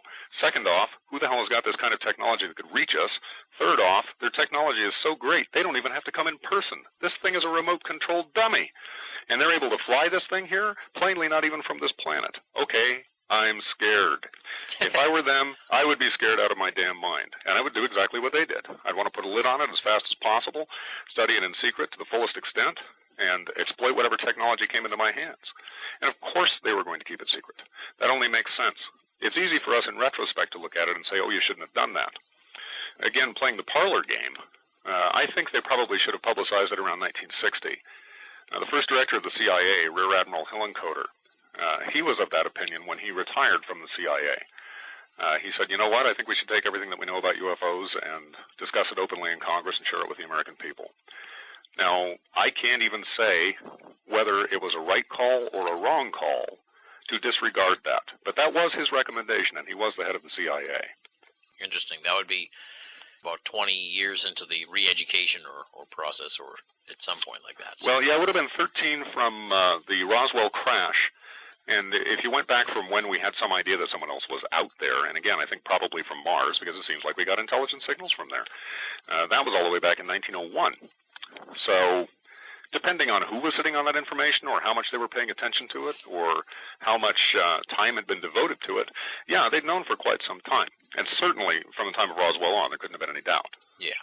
And then this is such a huge topic to really, dig into, but I'm going to do my best, folks, because we're looking at, 50-plus years of cinematic history, amazingly detailed in the book, throughout all those years. So it's like there's so much stuff that, like you said, over 500 movies. We're not going to talk about them all, folks. Don't worry about that. But let's sort of look at some of these early trends and some of these early sort of steps, if you will, that were being taken in the 1950s with this massive amount of, you know, space alien movies and UFO sort of related movies and tangentially, you know, robot stuff and all that sort of thing. One of the first ones I wanted to talk to you about, the point you make is about the film Abbott and Costello Go to Mars, and you say that the promotional techniques were designed to make UFOs seem like a fad, which, you know, would be in keeping, I guess, with what the government would want at the time, which would be, you know, for people to sort of briefly think about UFOs, but then move on to other things and consider them just sort of the flavor of the moment. Oh, yeah, that was quite deliberate. That's another one of those where plainly there was kind of a decision somewhere in the studio chain to change things. Originally, it was supposed to be Abbott and Costello Go to Venus, but for some reason they changed it to Mars. Who knows? Because they actually do go to Venus, but they changed the title to Mars. So why? I don't know. Maybe someone had some reason. And there were promotionals that were done by the studio. They had, like, high school kids or elementary school kids. I can't remember what it was now. But, you know, why do you think it's important for us to go to space? You know, tell us what you think about space. And they gave some sort of a silly giveaway for that, and they made a big thing out of it. And the movie is just awful, actually. It's really bad. And I love Abbott and Costello, first off. But of all of their movies, that's one of the most negligible. And then you also mentioned the ubiquitous mention of UFOs in an overtly ridiculous manner throughout all these 1950s films, and you can kind of see that trend carry on, continuing through to today. Yes. Exactly, and sort of just to crystallize that for folks, it's just sort of like, you know, these one-off lines you hear in movies where someone will just denigrate UFOs, where they'll be like, yeah, oh yeah, and there's aliens on the moon, or, you know, or, yeah, and UFOs are real, and sort of these weird little throwaway lines. The same way that you use Elvis today. Oh, and I suppose Elvis talks to you. Yeah, that sort of started, I guess you could say, in the 50s cinema? 1953. And it only started in 1950s cinema. I can give you an exact time. It happened in 1953, right when the Robertson panel made its recommendation. Immediately after the Robertson panel made its recommendation, within a month, Herman Cohen, who worked for American International Pictures, which at the time was American Releasing Corporation, had just come out of the Marines. He'd had a 4-year stint in the Marines. And he comes up with a movie to make, super low budget, called Target Earth. In this movie, there are a bunch of people, well, a bunch. There are a handful of people who wake up in some metropolitan city that is completely abandoned, and they don't know why. It's like, what happened here? Did someone drop the bomb and not tell us? There's no one in the city, except something clanking around that fires, you know, death rays out of this single cyclopean eye. It's a big robot. It's a big tin can robot. And it's a pretty scary tin can robot, considering that it looks ridiculous, but it can vaporize you by just pointing its little visor in your direction. Yeah. Well, this movie was made on a shoestring, so much of a shoestring that, you know, they only had the one robot, because they couldn't make any more than that. And the thing was made out of cardboard boxes, literally. And they made a pretty good movie, actually. It still holds up reasonably well today, considering how incredibly cheap it is. But that was immediately after the Robertson panel recommendation. And a flood of movies started popping up. And they started trying to top each other in how low budget they could be or how laughable they could be. This was especially true through about 1953 to 1964. In 1953 to 1964 were the exact years of the CIA's MK-Ultra project, which was their mind control project. What's this got to do with flying saucers? Oh, did you see one too? No, I did. That figures. It was about 11 o'clock at night, and I was getting ready for bed when this saucer buzzed the barn. Really? And what did you do? I pulled down my shade. I'm shy. You're listening to Banal of America Audio. Oh, hi, Mr. Douglas. Would you mind telling me who you're talking to? Oh, just the people in the flying saucer. Did you see it? Sure. Oh, yeah. It was round and silver and had 2 little green men in it. That's the one. You're walking in your sleep. Now go to bed. But, Mr. Good night. Don't wake us up again. What's the matter, Miss Ab? Oh, he was seeing a couple of friends of his off to Mars or some such place. Now, do you think that, like, the people making these movies knew how terrible they were? They just didn't... Oh, yeah. Yeah, there's a term for this. In England, they call it coarse theater, coarse, C-O-A-R-S-E. And they actually have contests to see who can do it best. These are actually fun. I was an actor for many years, and anyone who's ever been in theater, you do this for fun. You can be doing serious shows or what have you, but every now and then you just got to cut loose and be ridiculous. And often you do it in rehearsals. What you're trying to do is look like you're doing something serious. In other words, you are impersonating a bad actor. You're a good actor. You know how to act very well. But you also know how to impersonate bad actors. You don't just do something badly. You have to do it the way a bad actor would do it. In other words, you have to look like you meant to do it well. That's fun. Well, the people who were making these movies were doing the exact same thing. They're saying, how can I make it look like I intended this to be good and just totally mess it up? And you have to know behind the scenes, they're giving each other props for outdoing, doing a better job than the next guy. When Plan 9 from Outer Space came out, this is an Ed Wood movie. Ed Wood was admittedly a pretty bad filmmaker, but he wrote his own stuff. And what you'll notice is before Plan 9, he's writing coherent sentences in his other movies. They may not be good movies, but there's nothing wrong with his sentence structure. It's intelligible. He knows how to write. Then you get to Plan 9. All of a sudden you have these absurd things flopping out of people's mouths that make absolutely no sense at all. I would have to actually look. I have it all written down in my book. I went into this one in detail. But I would have to read it as opposed to trying to memorize it because it's so badly jumbled, the way that the thoughts are falling out of the actors' mouths, that you can't memorize it. It's just absurd. Now, plainly, he was doing this on purpose. Your point in the book is that it's not just bad luck that UFOs ended up being the medium by which, all these sort of bad movies ended up becoming the focus. It was actually, seeded in a way originally. It was absolutely deliberate. They were going to be the center of attention. And where they were not, in every other low-budget, terrible, horrible movie, for instance, one of my favorite ones to call attention to is The Giant Claw. It was made in 1957. A crap load of these were made in 1957. It was a major year. It was also a major UFO sighting year, which are entirely predictable, by the way. Whenever Mars is closest to Earth, the UFO sighting is going to shoot off the graph. And the military knew that all the way back in 1948. And that's been verified by several people since who then don't publish anymore. They just shut up about it. Yeah. But the military knows. And 1957 was going to be a major sighting year, and it was. And one of the horrible movies that came out that year was The Giant Claw. This thing is so classically bad. I must recommend it. Does exist on DVD. A lot of these things do exist on DVD. I've been hunting a lot of them up. I highly recommend, if you want to see just a bad movie, get The Giant Claw.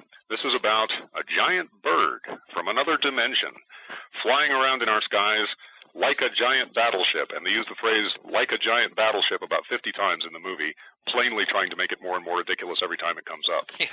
Well, the bird, of course, is a ridiculous-looking marionette that would not, Scooby-Doo would not run away from this. It's just not frightening in the slightest. It's utterly ludicrous. But everyone's treating it like it's real. And the entire reason that it has come to Earth is to lay an egg. We have to defeat it, of course, and naturally we do.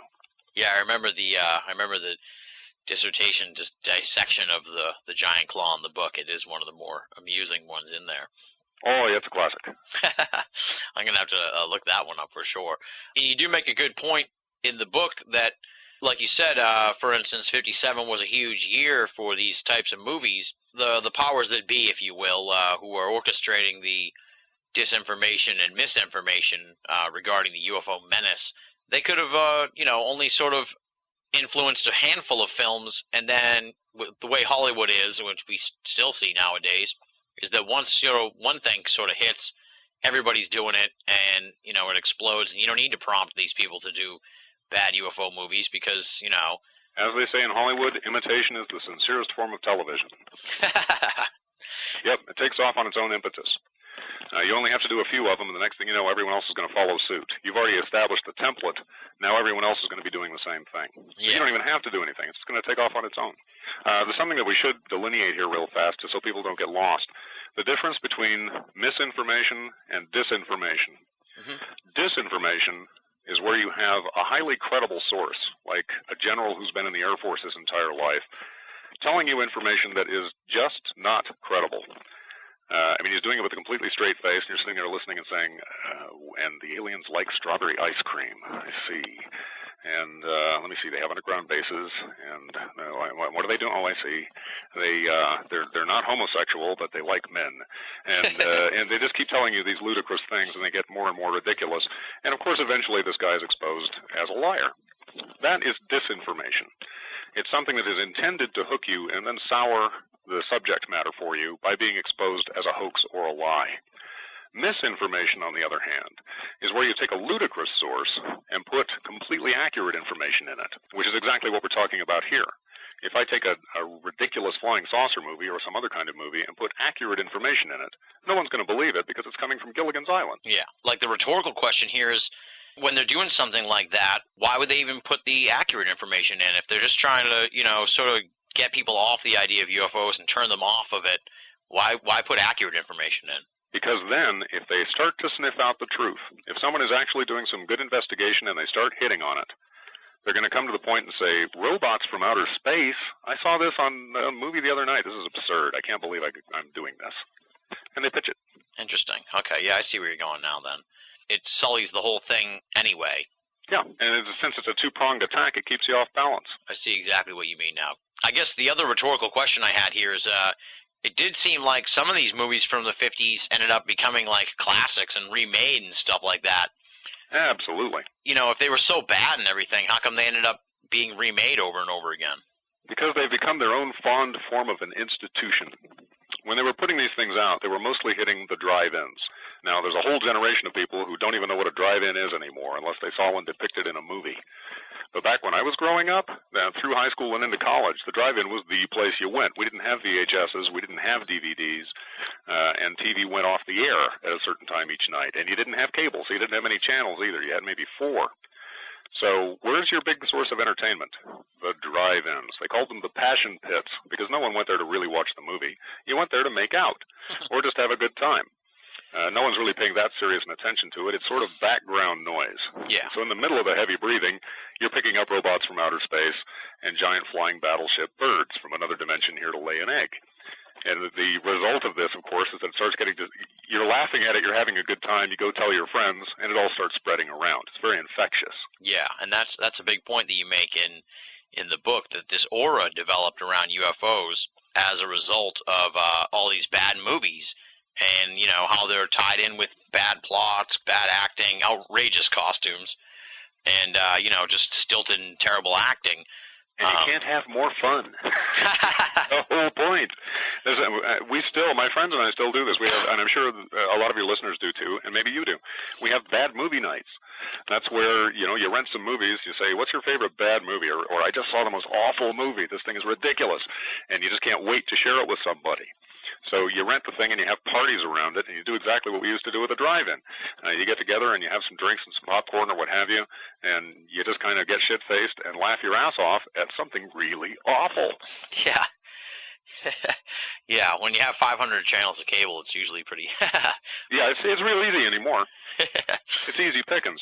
I mean, now we've got it used to be direct-to-video, now we've got direct-to-DVD. Direct-to-cable, direct-to-DVD, you know that this is going to be super low quality. And that's why you're watching it. I want to see something super low quality, thank you. Because you had so much fun watching those that they became their own kind of institution.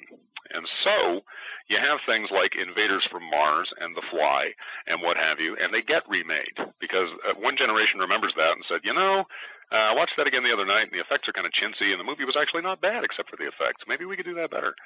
And, they bring it back up. They resurrect it. As we're talking about this sort of like aura that develops, is there any sort of like discernible time when it seemed to be apparent that this re-education program and misinformation plan was starting to, take hold, I guess you could say? We know it took effect, and it was, ongoing since the Robertson panel, but is there any idea really of sort of like, when it started to click? Because I know, just as a frame of reference, you mentioned how the DC UFO sightings and then how the general came out and poo-pooed them, and then you quoted someone, I think, from Blue Book or NICAP or something like that said, the UFO reports dropped from, let's say, 100 to 10 or something. I mean, obviously, I don't get the numbers right, but... You got exactly the right idea, though, and I'm glad you brought that one up. That was 1952. Okay. 1952, the Washington Nationals is what they were called. And that was for the Washington National Airport. They're the ones that reported it. We had a number of UFOs that were flying directly over the Capitol in Washington, D.C. Zoom, there they are. And very pointedly, no interceptors are being sent up after them. Well, I mean, the boards are lit up. Everyone's calling everybody and saying, not only do I not know what these are, but they're pulling all kinds of maneuvers, and they're over the White House. Now, the standard military operating procedure at that time, and probably still is you shoot down unidentifieds. Yeah. Shoot first and ask questions later. No interceptors. Nothing going up. Well, they just kind of move around for quite a few hours over Washington until finally some limping single interceptor is sent out from a base in another state to kind of half-heartedly go up to it and act like it's going to do something. At which point, pew, they all go away. Well, of course, it hits the newspapers. All over the world it hits the newspapers. And this is the most important place in the world at the time. And bam, big news. Well, the last thing in the world that anybody wanted was a repeat performance, and 1 week later, that's exactly what they got. Boop, they were right back again. The exact same thing. And this time it was extremely serious because after the first week, everyone's eyes were open. They hear it again, and all eyes in the world are fixed right on this taking place. So interceptors were dispatched. They had to be. Washington really didn't have any choice. The interceptors come up against the UFOs. The UFOs, boop, disappear. You just can't see them anymore. Okay, well, let's go home. They turn around to go back to base. They get partway there. Boop, they come back on again. Just like turning the lights off, turning the lights on. So back they go to chase them. Boop, they turn off again. Well, this goes on for a little while. They're obviously messing around with the jets. And at one point, the jets not knowing what to do, one of them found himself surrounded by a number of discs. And they were discs. I do not remember how many there were.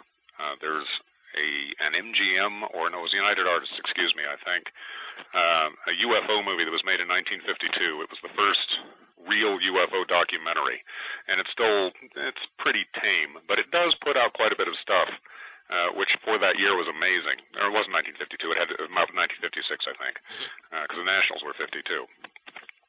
Anyway, they actually have the transcript, or they repeat the transcript of the pilot in his craft surrounded by these discs, and there's shakiness in his voice.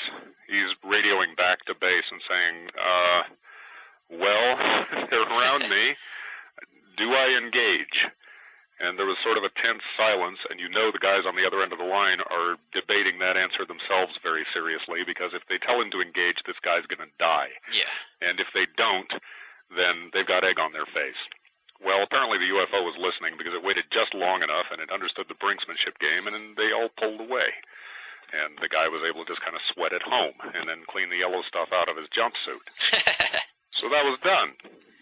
But, obviously, after that kind of show, boom, front page news in papers all around the world. Everyone was reading about this. This kind of publicity on a subject that the government didn't want anyone to even know about in the first place, last thing in the world that the government wanted. I mean, phones are ringing off the hook talking about UFO sightings. So, right after the second appearance of the UFOs, the second Washington Nationals incident, Major General John Samford was called forth for a press conference. This guy gets up in front of the entire world with a bunch of other guys in uniform looking all very serious and says, well, we've done an investigation and we've determined that these are clouds, ducks' bellies, the planet Venus, and the planet Jupiter. And pretty much they said all four of those things during the course of the interview as though they were interchangeable. And everyone's kind of went, oh, yeah, what do you know? And all of a sudden, no one is calling in about UFOs anymore. They drop like 90%, the number of reports. Pew, straight down. Which you have to know is exactly the result that the government wanted when they did that. They know they can't stop people from seeing them. What they want is to keep people quiet about it. They don't want people disturbed. They don't want them upset. That's largely what governments do in general. It's kind of like when you're watching the economy go down the tubes. We got the new guy, I can't remember his name now, the new economy secretary. Remember the first time when he came out in front of the cameras? And he looked just like George W. Bush Jr. when he first came out, with his eyes big as saucers, looking like he's a deer in the headlights about to get run over. And he comes out, and everyone at the press conference is saying, oh, I hear the economy is going down the tubes. We're looking at another depression. And he's standing up there stiff as can be going, everything's fine. Don't worry. Keep your money where it's at. Everything's going to be good. Bye. Very uncomfortable and incredibly obvious. Well, 5 minutes before he went out in front of the cameras, I really feel sorry for this guy. 5 minutes before he went up in front of the cameras, he met in some little back room, probably even with the president and several advisors, and they're all chatting, and they say, okay, look, here are the figures. They look really bad, don't they? Do not tell everyone how bad this looks. lie. Go out there and lie. Just keep them comfortable, lie. And probably less than 5 minutes after that, they shoved him up in front of the lights, and there he is, looking like he looked and sounding like he sounded, and repeating the obligatory lie in order to quell everyone's discontent, because that is his actual job, at least as far as the public is concerned. Now, behind the scenes, I have absolutely no doubt that he and everyone on his team and the president and lots of people in Congress are doing everything they can to take care of this particular problem. And they would have done the same thing with UFOs back in the day, and I'm sure they still do now to some extent. Plainly, they want to deal with it, but they don't want anyone to know about it because they don't want people upset. Upset people do not go out and buy things. Upset people are upset. They want them to go about their jobs and just live their lives, you know. Exactly. So that's one of the reasons that they go about things the way they go about things. That's why Major General John Samford's conference, which everyone attending knew was bullshit, but they went along with it anyway, because that's the job. Yeah. Now, do you think that was also kind of like the way things were in the 50s, where people just took the government's word for it, so they were just like, oh, okay, then it's ducks? Much easier back then, yes. Back in the 1950s, you have to understand, Eisenhower was president. I like Ike. Everybody liked Eisenhower. That was part of the problem. He was a horribly ineffective president, and he himself knew it by the time he was done with 8 years. He got those 8 years because everybody liked him. He was the big war hero. He was the big general in World War II. So everyone just thought he was great. And there was this big period of peace and prosperity and the Cold War, which geared up right about the same time.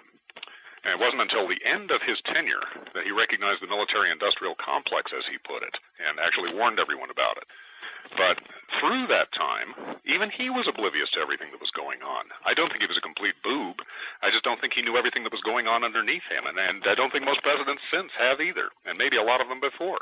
They find out what's going on as they go along.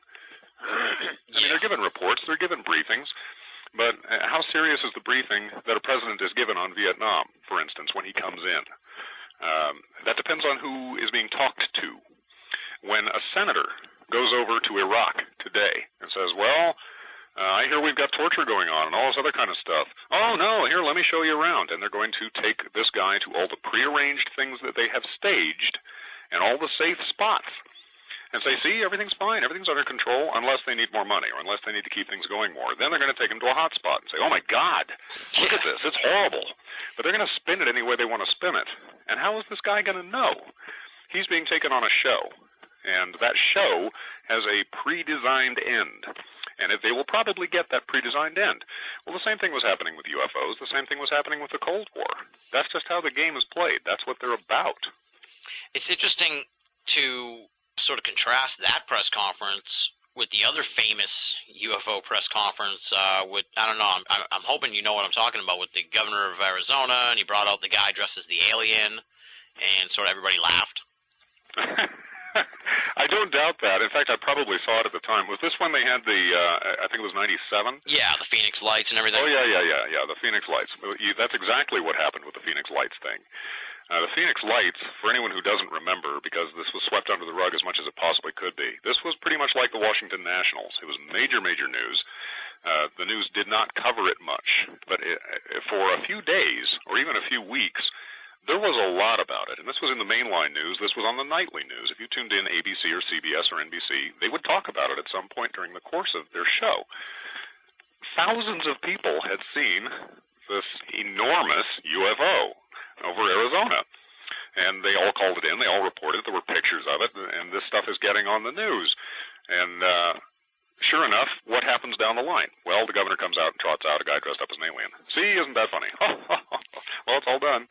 Yeah, the weird part is, like, you wonder if it's that the 52 press conference was handled by, you know, the feds and the people who really knew what they were doing, and the guy in Arizona is just sort of like an out-of-the-loop fucking clown, so he handled it in a completely different way? Or has the perception of UFOs changed so much in the last, 45 years between the two events, that in 52 you'd handle it this way? You'd go out, you'd be serious, you wouldn't, ridicule the people, and you'd just give them some bullshit answer and they'd go away. But in 97, the better way to handle it is to go out and shit all over the people and laugh at them, and then that'll shut them up.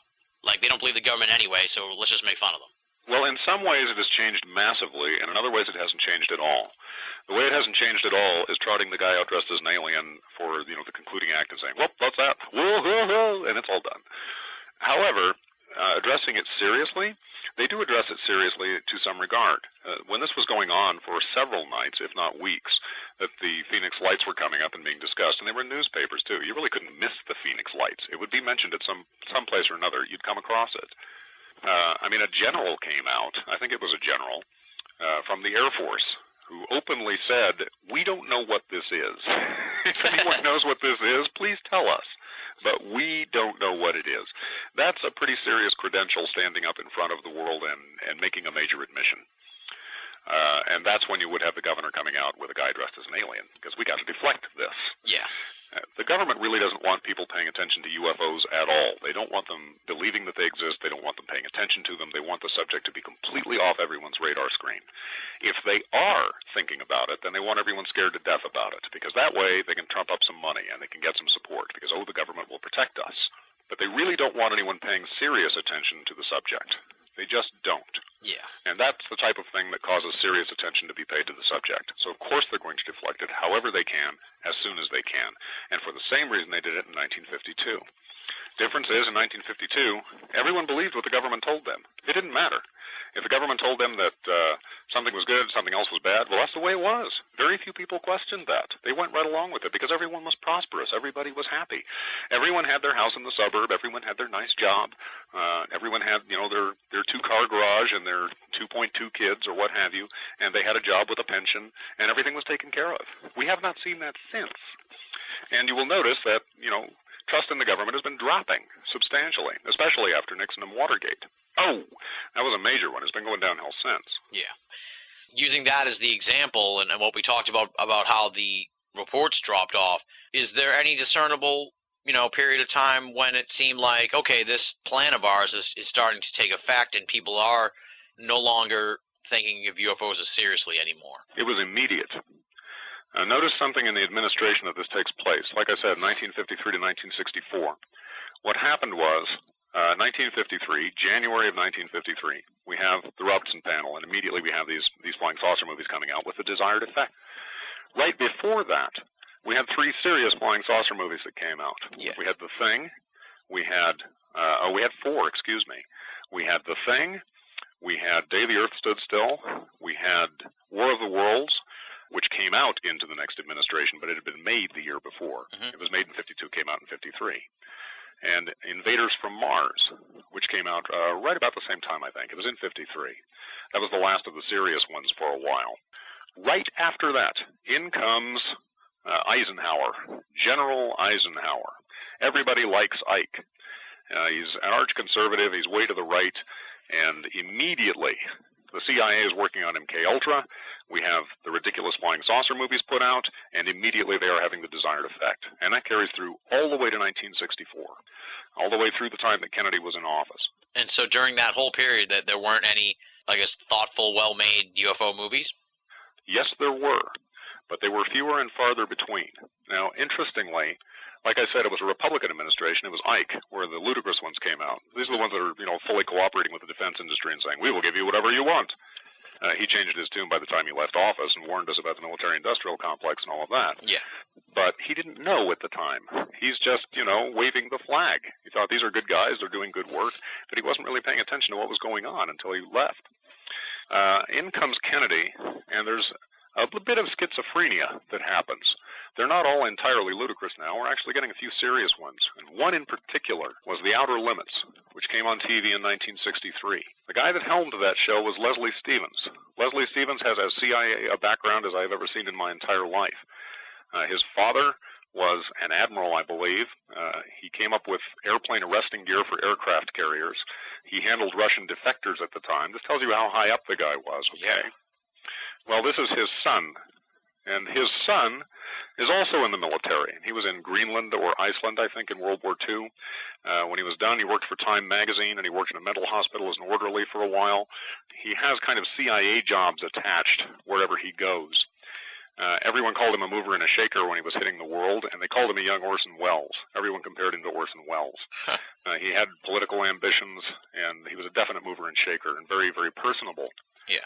Well, he is the guy that came up with The Outer Limits. The Outer Limits is probably the most intelligent UFO-oriented show that was ever on TV. There has not been one better since. And practically everything in it came straight out of CIA files. Practically all of it. Almost every episode. There were 49 episodes, 48 stories. One of them was a two-parter. Practically every episode not only had to do with alien contact, but it had to do with alien abduction. No one was talking about alien abduction back then. Yeah, I had talked to Ann Druffel earlier in the year, and she talked about how the abduction thing didn't really explode until like the early 70s, so... That's right. We had one report, actually two, once the Hills came out, but the Hills were a belated report. In fact, someone tried to draw attention to the Outer Limits and said, oh, you saw this on the Outer Limits, and that's coloring your report, which could not have been the case. But in any event, we only had one report before the Hills. The Hills were in 62, I think it was. 61, 62. I'd have to actually look that one up. It was very early in the 1960s. Yeah. And they didn't go into therapy about that or go through sessions on it until about 64, I think it was. And then it wasn't written about until sometime after that. But before that, there was only one UFO abduction case in the modern era that had been reported, and that was Antonio Villas-Boas in 1957 in South America. His was an entirely benign abduction, and it matches a hell of a lot of abductions that we've heard since, and down to details, I mean extreme details. Yeah. The only difference being that he did not forget. They didn't wipe his memory. They didn't do anything to him to make him forget. So we get the entire story, word for word, start to finish. He could relate the entire thing. And that's what makes it interesting when you compare it to the other ones that are being brought out, say, by hypnotic regression or simply being remembered through dreams or what have you, or just gradually coming back and surfacing to memory. They match. There might be just a couple of little things off here and there, but you can tell that it's very plainly the same thing and that they're seeing the same thing and experiencing the same thing. Well, in his case, he was picked up, and he thought they might have been robots. He didn't know. He was picked up by the little gray guys. They scared the crap out of him, but they didn't hurt him. And once he realized he wasn't going to be hurt, he settled down and relaxed, and he was fine. It started, I think, maybe a week before or a few nights before. He and his brother had been farming out in the field at night because it beat the heat. And UFO appears over at the side of the field. Well, they kind of go chasing after the UFO, and beep, it zips over to the other side of the field. Run back the other way. Beep, back to the other side of the field. This went on for quite some time, a little cat and mouse game. And then it goes away. No harm done. It's just there. And when you stop and analyze it, it's almost like it's a friendly game of tag, almost. Plainly nothing malevolent. They're toying with it. I'm just fucking with you. And away they go. Well, shortly after that, I don't know, a couple nights later or whatever, they're in their room, and this bright light fills the thing, and they open it up, and there's this thing at the window, and they shut it, and they hide, and, finally go back to sleep, and it goes away. Well, and then another night, he goes out, and he's farming in the field, and now all of a sudden the thing comes down and it lands. And it opens up, and it looks like straight out of a Warner Brothers cartoon. It's Bugs Bunny and Marvin the Martian. You got this flying saucer that comes down, 3 little landing pads come out from the bottom, boop, it lands, down comes a drawbridge, out come 3 little guys, his trailer dies, he can't move it any further. They catch up to him, they pick him up, they carry him away. They're little bitty guys, but they're really strong. And they pick him up and they carry him on board, and they kind of sat him down. They weren't able to talk. They talked in weird little buzzes and clicks and whistles, which to me today sounds kind of like what you might expect from a fax machine or a computer. Yeah. Some weird little thing like that. Like a dial-up internet. Yeah, exactly. But back then no one would know what to call that. They're just weird twitters and clicks and chirps, I think is how they're most often described, which sounds like a fax machine. So these things are plainly not hurting him. They take him on board, and there's really not much there. They undressed him. They kind of swabbed him over with some stuff. They took a little scratch off of his chin and got a little bit of blood, which didn't hurt. It left a little tiny scar. He recognized he wasn't going to get hurt, but he didn't know exactly what to make of any of this. And they sort of walked him around and pointed at a few things. They weren't explaining anything, but, like, have a look around. What do you think? Pretty cool, huh? And then they set him in a room, an empty round room for a while that had one bare mattress in it. And some kind of gas came out about waist level from the walls, which made him nauseous, and he threw up. A short time after, but he felt fine after. After that, out of the blue, the door opens up, and in comes this gorgeous girl. She's, 5'5", 5'6", somewhere that neck of the woods, but she's stunning. She's stitch naked. She had blonde hair and red pubic hair, which was a detail that was left out of his report at the time because he was embarrassed. He didn't even want to tell this story. The Brazilian Air Force got him to tell his story. He didn't want to talk about it. Yeah. He ended up going to see a doctor I think it was Olavo Fontes, because he ended up having radiation sickness. He had mild radiation sickness, but they couldn't tell what was wrong with him at the time, and he recovered okay. But he just had mild symptoms of it, like getting too much sun, you know. He wasn't doing too well, and he recovered all right. But Olavo Fontes heard about the UFO business, and the next thing you know, the Brazilian Air Force wanted to hear about it. So he's there for a UFO organization. I can't remember which one at the time. It was one of the bigger ones at the time, and definitely one of the more serious ones. And there's a couple of representatives of the Brazilian Air Force listening to his story, but he didn't want to talk about all of this in the first place. They kind of dragged it out of him. So anyway, back to the story. Here's this stunner who comes walking in with a smile on her face, and her entire attitude is, "Hey, sailor." And they do it. More details that came out later. They had sex. Afterwards, she jacked him off at one point to get some more specimen. When they were all done, he was taken out, cleaned up, given his clothes back, and before he left, before he went out of the flying saucer, which is pretty much what it was, she gave him a wink and a smile, put her hand on her belly, pointed skyward, and gave him the decided impression that, "Thanks for getting me pregnant, a lot of fun, have a good one." And he was a little bit worried that he was going to get taken away himself by that particular implication, but no, they took him back down, and he watched the thing lift up, again, just like out of a cartoon, and pew, shoot off into the southwest sky. And there he is. He's fine. That was his entire experience. Say, well, I just got picked up, had to roll in the hay, and I'm not sure exactly what went down, but it sure was weird. That's his whole UFO experience right there. And there are legion of UFO abductees who have pretty much the same story to report. Yeah, and that one came out like in the... 1957. It actually came out, I'm trying to remember when that came out. It was not long after. It was probably 58. Because it was shortly after that he started exhibiting symptoms of radiation sickness. It wasn't published, I think, until about 1961. Yeah, but these themes of sexual elements and abductions and stuff were part of the milieu of these movies and stuff, right? Oh, absolutely. Way before it came out. Yeah, in fact, the exact same year, American International Pictures, who made legion of these movies, Roger Corman was involved in that, and he's also got a CIA background like nobody's business. But a movie came out called Invasion of the Saucer Men.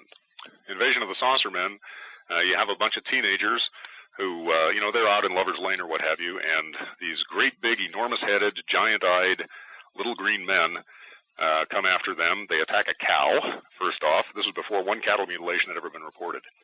But they attack a cow. They knock people out. There's one guy that they knock out. He wakes up and he doesn't have any idea what happened to him. And the Air Force is secretly trying to get into the flying saucer that these things came down in. And, of course, no one believes their story when they try and tell them that, hey, these great big-headed guys were after us, and yeah. But they don't hurt anybody. Now, this is the movie that, now I'm not sure if it was a remake or a reissue, but didn't they take the attack on the cow out? Yeah. When that was remade by Larry Buchanan made really, really extraordinarily bad movies. He remade a bunch of American International stuff in the 1960s, and that was about 66 or 67, an Attack of the Eye Creatures, which was a TV remake. Why would you remake this movie, let alone worse than the original? But there's a TV remake of the exact same thing by American International, tossed on a TV, and in fact, so bad that whoever was paying attention to the movie didn't notice that on the title of it, it doesn't say Attack of the Eye Creatures, it says Attack of the Eye Creatures.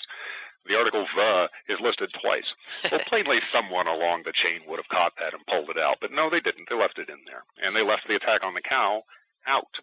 They also took out the physical description of the aliens. They just put some kind of ridiculous mask on them, along with, I think, visible zippers going up the side of some sort of a black tunic or something like that. It might have just been a turtleneck. I mean, you can see their sneakers at a couple spots. Yeah.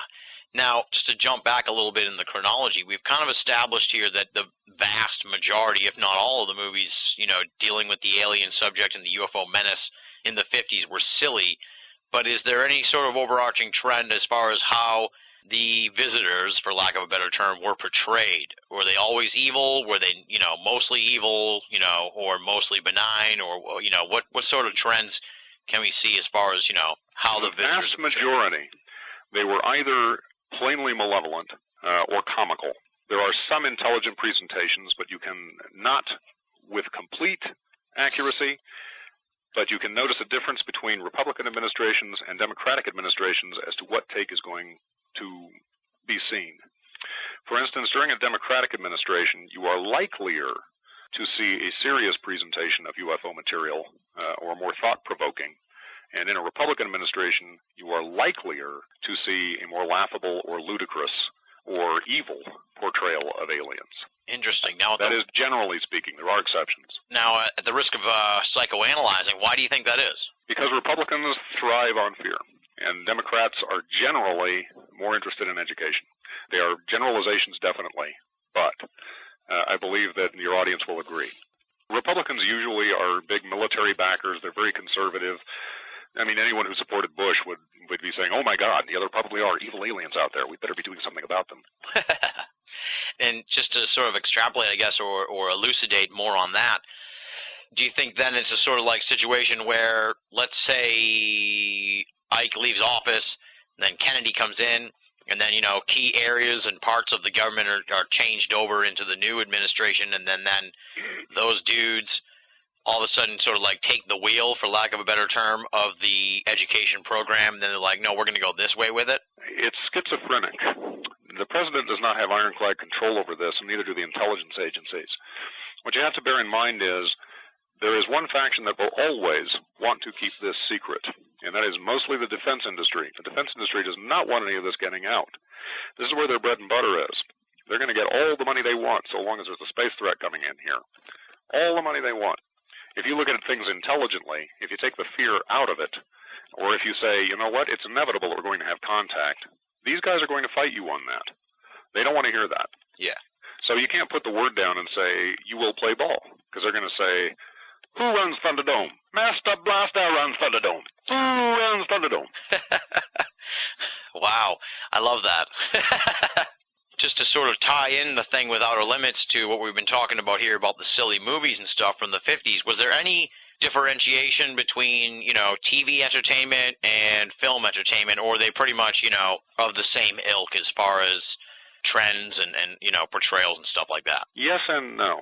I would say generally TV carried over the same type of thing, but I noticed that probably the most intelligent analyses that were to come out, or the most promising ones that were to come out, came out on TV, and they were generally under Democratic administrations. One was The Outer Limits under Kennedy, which was toward the end of his administration. In fact, he was killed on about the 7th episode of that show, I think. Ironically, their scariest episode came out the week that he was assassinated. And during Lyndon Johnson's tenure, Star Trek came out. I would say that Star Trek and Doctor Who probably have been the most positive, influential science fiction shows that have ever been put out. Okay. Those came out during Democratic administration. Yeah, it seems like that. Now, we're sort of like segueing and moving here into the 1960s, so that's like sort of like the year of Star Trek and Doctor Who and The Outer Limits, right? Those yes. Are, the decade. They were all in the 1960s. Yeah. They were from approximately 63 to, about 69, I'd say. I mean, Doctor Who was ongoing, obviously, and Star Trek is a major franchise. Yeah, both Who and Star Trek still going strong. Oh, yeah. I'm surprised The Outer Limits hasn't, well, they tried to make a comeback, I think. For a while. They made a very successful comeback. The new show is nowhere near as good as the original one. It wasn't bad.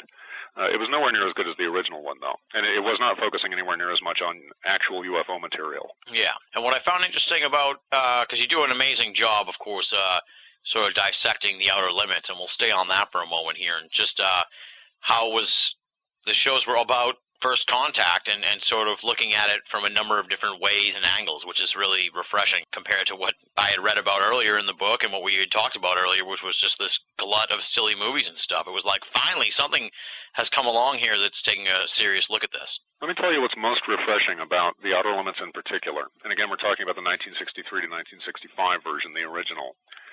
It was intelligent. It didn't take a wide-eyed wonder view. It didn't take a view that they were evil creatures here to dissect us. It took a view of an intelligent human being looking at an unknown phenomenon coming from outside and trying to make sense of it and looking at it from the other person's perspective. In other words, it put us into perspective.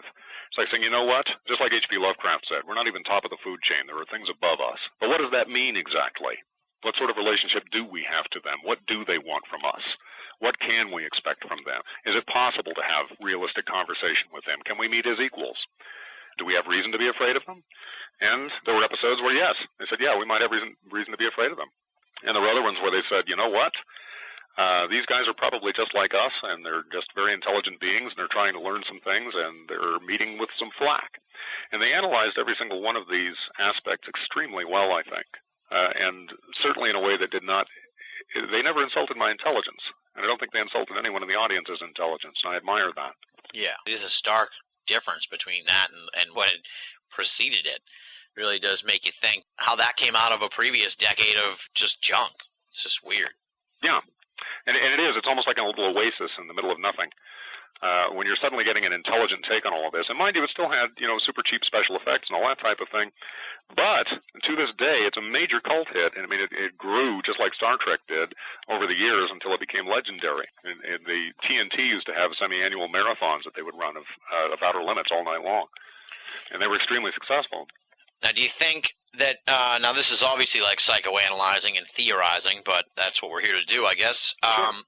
Do you think that sort of that refreshing, thoughtful look at, the possibility of contact and everything may have been born out of Kennedy's proclamation that they're going to space and all that stuff? Because it seems like, now yes. Okay. Yes, just to make it simple. I believe Kennedy was let me just say this right up. For any of his faults, Kennedy was my favorite president. I think he was an extremely forward-thinking man. I believe he genuinely had everyone's best interest at heart and not just a privileged class. And I believe that he very much wanted to disseminate the information that he knew. He was not going to be able to do that, and he knew it. There have been other presidents like him. Jimmy Carter was the same way. I think Ronald Reagan, as misguided as he might have been, I believe he felt the same way also. Yeah, that's kind of like what I was thinking here just now as we were talking about it, that maybe, Kennedy said we're going to go to space, and then it was like all of a sudden going to space and everything became real and not a subject of, something that couldn't happen. Absolutely. Now, recognize when he came into office, he's coming in right in after Ike, who was a very popular president, and who had come to a lot of realizations by the time he came out of office. Now, any new incoming president is going to be given a briefing by the old president. They're going to have a meeting in the office, so you can get caught up to speed. So now that you've won, now that you've played the game, let me wear the honeymoon off of you really fast. Here's where the hangover hits. And they start telling you the reality of what's taking place. It's like, look, you know what the news has had to say about what's going on with the Russians in this particular area? Well, let me tell you how bad it really is. And you start getting your real briefings. The former president is telling you, the former intelligence establishment is going to sit you down and put you with the National Security Council and catch you up to speed. And then you got to roll your shirt sleeves up and dig your elbows in, because it's some really serious stuff. So no matter what your personal take on something is, you can't just walk in and change the whole establishment. You are inheriting the stuff that came from the administration before. And you're going to have to deal with that at the same time that you are trying to implement what you want to do. So anything that Kennedy was going to do took a while. I mean, bear in mind, we had the Cuban Missile Crisis. We had all kinds of stuff that were taking place during his administration. And the Cuban Missile Crisis was extremely serious stuff. I mean, most of the world thought, at least in America, we're dead. This is it. And, we've warned about the nuclear nightmare. Here it is. So everyone felt like they dodged a bullet on that one very realistically. But there were, 3-4 hours where it was the day the earth stood still. They were all holding their breath and saying, oh, my God, I'm never going to see my kids again. And after that, he's dealing with all this serious stuff, and he's still the MK Ultra project is still going on. By the way, there's a story on that when it comes to the Manchurian Candidate, by the time we ever get to that. Kennedy helped Frank Sinatra come up with the money to complete the Manchurian Candidate, which was all about a mind-controlled assassin out to kill a presidential candidate. Wow. And it was pulled from release because Kennedy was killed. So there are multiple ironies there. Yeah, that is strange. That's really weird, actually. Wow. Well, you do make a point in the book around this time frame that we're talking about, Star Trek and Outer Limits and stuff, that just a lot of folks who were in the entertainment industry had an interest in UFOs and had their own UFO experiences. And I just sort of wanted to get your take on what seems to be, and I know Stan Friedman's written about this at length recently, sort of like the anti-UFO stance of, the more famous sci-fi writers of this era, I guess you'd say, or the recent era. Asimov and Ben Bova and Carl Sagan. It seems like they're all anti-UFO, which is kind of surprising considering a lot of these UFO stories that we're talking about in the 50s movies and the 60s movies and throughout all this stuff, was born out of sci-fi. Well, the others I can't say too much about, but Sagan I can say a lot about. Sagan, first off, was the government guy studying all of our information coming from the Mars probes. Remember that right from the start. Mm-hmm. He was the guy studying the data. He knew everything. He knew exactly what was going on. And he talked out of both sides of his mouth his entire life. When you got him up in front of the cameras, if he brought anything up about UFOs, he'd go, oh, well, there are billions and billions of worlds, and I suppose someone must be out there somewhere. But you get him at an American Astronautical Society meeting in 1966, and in front of all of them, he'll say that it's entirely probable that the world was visited up to 10,000 times in antiquity by alien races, and that there were probably artifacts of those visits left on Earth, on the Moon, Mars, and possibly Venus. So he talked out both sides of his mouth. It depended on who he was talking to. Interesting, okay. That does it for this week's edition of BOA Audio Season 4 and Volume 1 of the Rux Trilogy. Obviously, Bruce is going to be back next week and the week after that for Volumes 2 and 3. Come on back as we continue this really amazing conversation. While you're waiting for Volume 2 to get posted at BOA, you might want to swing on over to Amazon.com and order Hollywood vs. the Aliens. I can't put this book over enough. It is just fascinating and remarkably detailed. Definitely a worthwhile read for any serious student of ufology. So head on over to Amazon.com, order Hollywood vs. the Aliens, then you can follow along with what we're talking about here during the Rux Trilogy. And now we move on to BOA Audio listener feedback. Got a couple of unique emails here. One's just sort of a general comment on Bigfoot of all creatures, and the other one is a little bit of a frightening one, so just prepare yourselves, folks. The first one here comes from Desmond. No hometown listed, but I love the name, Desmond. Here's what Desmond has to say. I keep wondering, how long is it going to take Bigfoot researchers to figure out that Bigfoot isn't a flesh and blood creature? It's actually a demon, spirit being. For this reason, it will never be discovered, so they're only wasting their time looking for it. Also, it's the reason why a dead body hasn't been found. Demons can take many forms, such as animal, alien, and or a creature like Bigfoot. Proof that Bigfoot is a demon is in sighting reports such as vanishing instantly, being invisible, glowing red eyes, and immune to gunfire. Check out the websites Unknown Creatures and High Desert Bigfoot Research. Signed, Desmond. Very interesting point, Desmond. I appreciate you writing in. I presume that this email may be in response to the Philip Spencer episode we did way back in February, because we haven't really done a Bigfoot one in quite a while. I definitely have a foot in the paranormal Bigfoot camp. I find the creature to be almost too puzzling to be anything but having some kind of outside of the norm reasoning behind it. I don't know if it's definitely a flesh and blood animal. I have my serious doubts about that. So I give credence to what you have to say, Desmond. I don't know about demon, though. Does that mean he's evil? I don't consider the Bigfoot necessarily evil, considering we don't have too many reports of Bigfoot attacking people or anything like that. But you also go on to say here, spirit being, so maybe you just mean sort of some kind of ephemeral creature of some kind. I don't know. But anyway, interesting point. Bigfoot as a demon. We have put your word out there to the BOA Audio listeners. Check out those websites that Desmond mentioned, Unknown Creatures and High Desert Bigfoot Research, for more information. And, keep an eye out for the Bigfoot. Could be a demon. We don't know. The next email is a little bit troubling, my friends. I'm a little concerned about this one, and here's what it is. Comes from a guy by the name of Daniel. I've actually corresponded with him since we got the email, and I'm troubled. Here's what he has to say. Love your show. Fascinating. For your information, it appears the amazing Bill Zabel's ColumbineConspiracy.com site is down. Any idea what happened? I should have copied the whole site when I had the chance. I hope Bill is okay. Any info would be greatly appreciated. Signed, Daniel.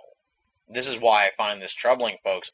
I actually got this email last week, right around when we were putting together the 11/11 episode, and I was going to include this in the listener email, called William Zabel's house to get a word in with him to find out what was going on, got no answer, called again later after we posted the episode, still no answer, shoot him an email, no response, call him this afternoon before we tape the show a week later, still no answer from William Zabel. We're putting out an all-points bulletin on William Zabel.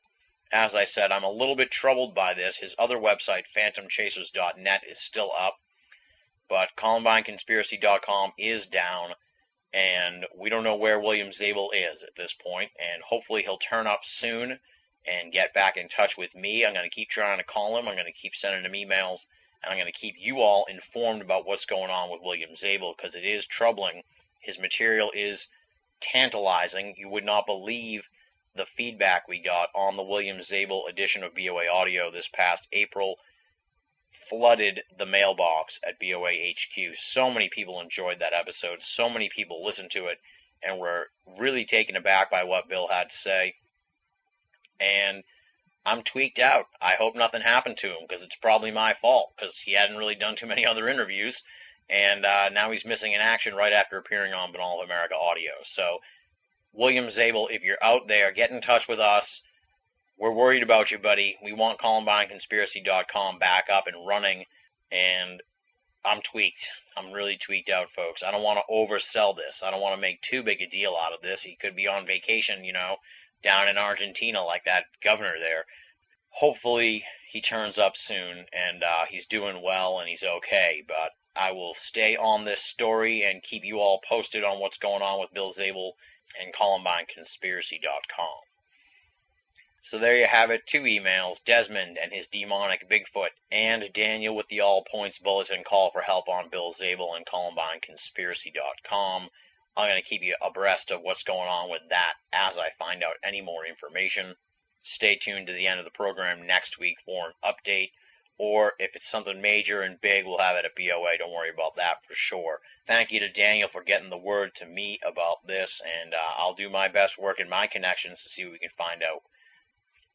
That's BOA Audio listener feedback for this week. If you want to take part in future editions of Banal of America Audio's ever-expanding listener feedback segment, here's how you do it. There's 3 primary methods. First, you can go to Banal of America and click the contact button, or you can just punch up your email account and fire off an email to boaaudio@hotmail.com. Pretty simple. And the final method is a little bit more interactive. You join up at the official Banal of America forum, theusofe.com, theusofe.com. We got threads there for all the different episodes of Banal of America. I post there quite often. We got a great group of folks there talking about all things esoteric and non-esoteric. Awesome community. We'd love to have you. We welcome newcomers with open arms. Join up at the USOE and participate in the ongoing conversations. Those are the 3 methods: contact button, email, and forum. Any of those puts your correspondence into my hands for a future edition of BOA Audio listener feedback. I love hearing from the listeners. I want to hear your questions, comments, critiques, guest suggestions, anything you want to say. Send it off to me, make it pithy, and we'll put it on the program in BOA Audio listener feedback. Up next, it is the thanks portion of the show. Let me roll through the list of the infamous and esteemed BOA staff: Leslie, Chiron, R. Lee, Joe V., Tina Senna, Rochelle Hawks, Richard Thomas, Lasha Seniuk, and A.M. Murphy. They are producing some tremendous material at Banal of America week in and week out. Let me give you a little thumbnail look at what they have posted at the website this past week since you last heard from me. Tina Senna returned to the website with her column Esotericana, this time around titled Parallel Worlds and Why Some Things Aren't From Around Here. A really interesting and comprehensive look at the whole parallel worlds theories that are out there. Definitely want to check that one out, Parallel Worlds and Why Some Things Aren't From Around Here, Tina Senna's Esotericana at Banal of America. Then Regan Lee checked in this past Monday with The Animals Are Signaling, all about weird animal behavior, ranging from all different sorts of creatures to all different sorts of behavior, and really trying to figure out what this all might mean. Regan Lee's Trickster's Realm, The Animals Are Signaling. And then just yesterday at the website we posted Leslie's Gray Matters, titled Things That Don't Matter in the Grand Scheme of It All, piggybacking on her piece last week about the whole alien base rumors at Dulce. Leslie talks about how you can't be stuck on one theory, really, in the world of ufology, especially when, if you look at it from an outsider's perspective or a big picture perspective, we just don't know much at all about UFOs. So to quibble about the little details of ufology and UFO theories is really, as Leslie says, not something that matters in the grand scheme of it all. Another thoughtful piece from Leslie, definitely breaking the fourth wall down of UFO studies. Gotta love that stuff. That's Leslie's Gray Matters, things that don't matter in the grand scheme of it all, also at Banal of America. So come on over to the website, check out those 3 new columns from the great BOA writers, Tina Senna, Regan Lee, and Leslie. And, of course, tons more on the way at BOA. Richard Thomas due back any day now at the website. And A.M. Murphy's got a great piece she sent to me earlier this week. We'll have up for you next Wednesday at the website. So lots of great reading material for the hardcore esoteric researchers and the casual paranormal enthusiasts.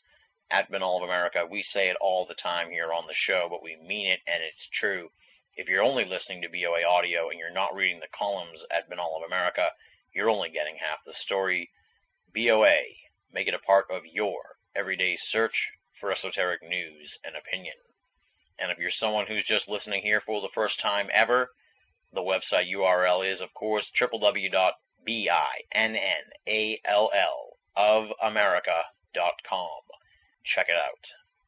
Chances are you're a long-time listener of the show, so you know what comes next here in the program. It's where I take my hat off and pass it around the room and ask you great folks to make donations. We don't need to bemoan the financial crisis here every week. It's getting depressing, honestly, but we'll just say, we don't want folks who can't afford it to make donations. We want you to save the money, spend it on things you really need, like food and rent. And when times turn around, help us out when you get the chance. That's cool with me. I totally understand. I know there are a lot of folks out there, however, who do have some disposable income and can help us out. Those are the folks we turn to here at the end of the show and ask them to make donations. How do you do that? It's simple. Go to Banal of America, go to the BOA Audio Archive page. There's a PayPal button right there. You click that, PayPal will walk you through the process. It's quite simple. No donation is too small, and all donations go towards Banal of America and BOA Audio, and keeping the entire franchise up and running, freely available, and ad-free for all of our great listeners and readers the world over. Yikes, I feel like I've been talking forever here on the end of the show, but we got one more little segment here to wrap it up, of course, and that is the preview for next week's program. You already know who the guest is, Bruce Rux. It's Volume 2, also known as The Program. Why do we call it that? Simple, it's really the meat and potatoes of this lengthy conversation. It's really the heart of the matter. We're going to talk about a whole host of different sci-fi, UFO, and esoteric films and how they fit into Bruce's theory on a UFO education program. Just some of the stuff we're going to be talking about: Star Trek, Gene Roddenberry and the Nine, The X-Files, Doctor Who, the Quatermass Trilogy, and the James Bond films, plus tons and tons more. I just scratched the surface there. Those are the big ones. A ton of little ones, too, that otherwise might have slipped through the cracks. Fireball XL5 being one of them, and a bunch more. I couldn't list them. I'd be here all day, to tell you the truth.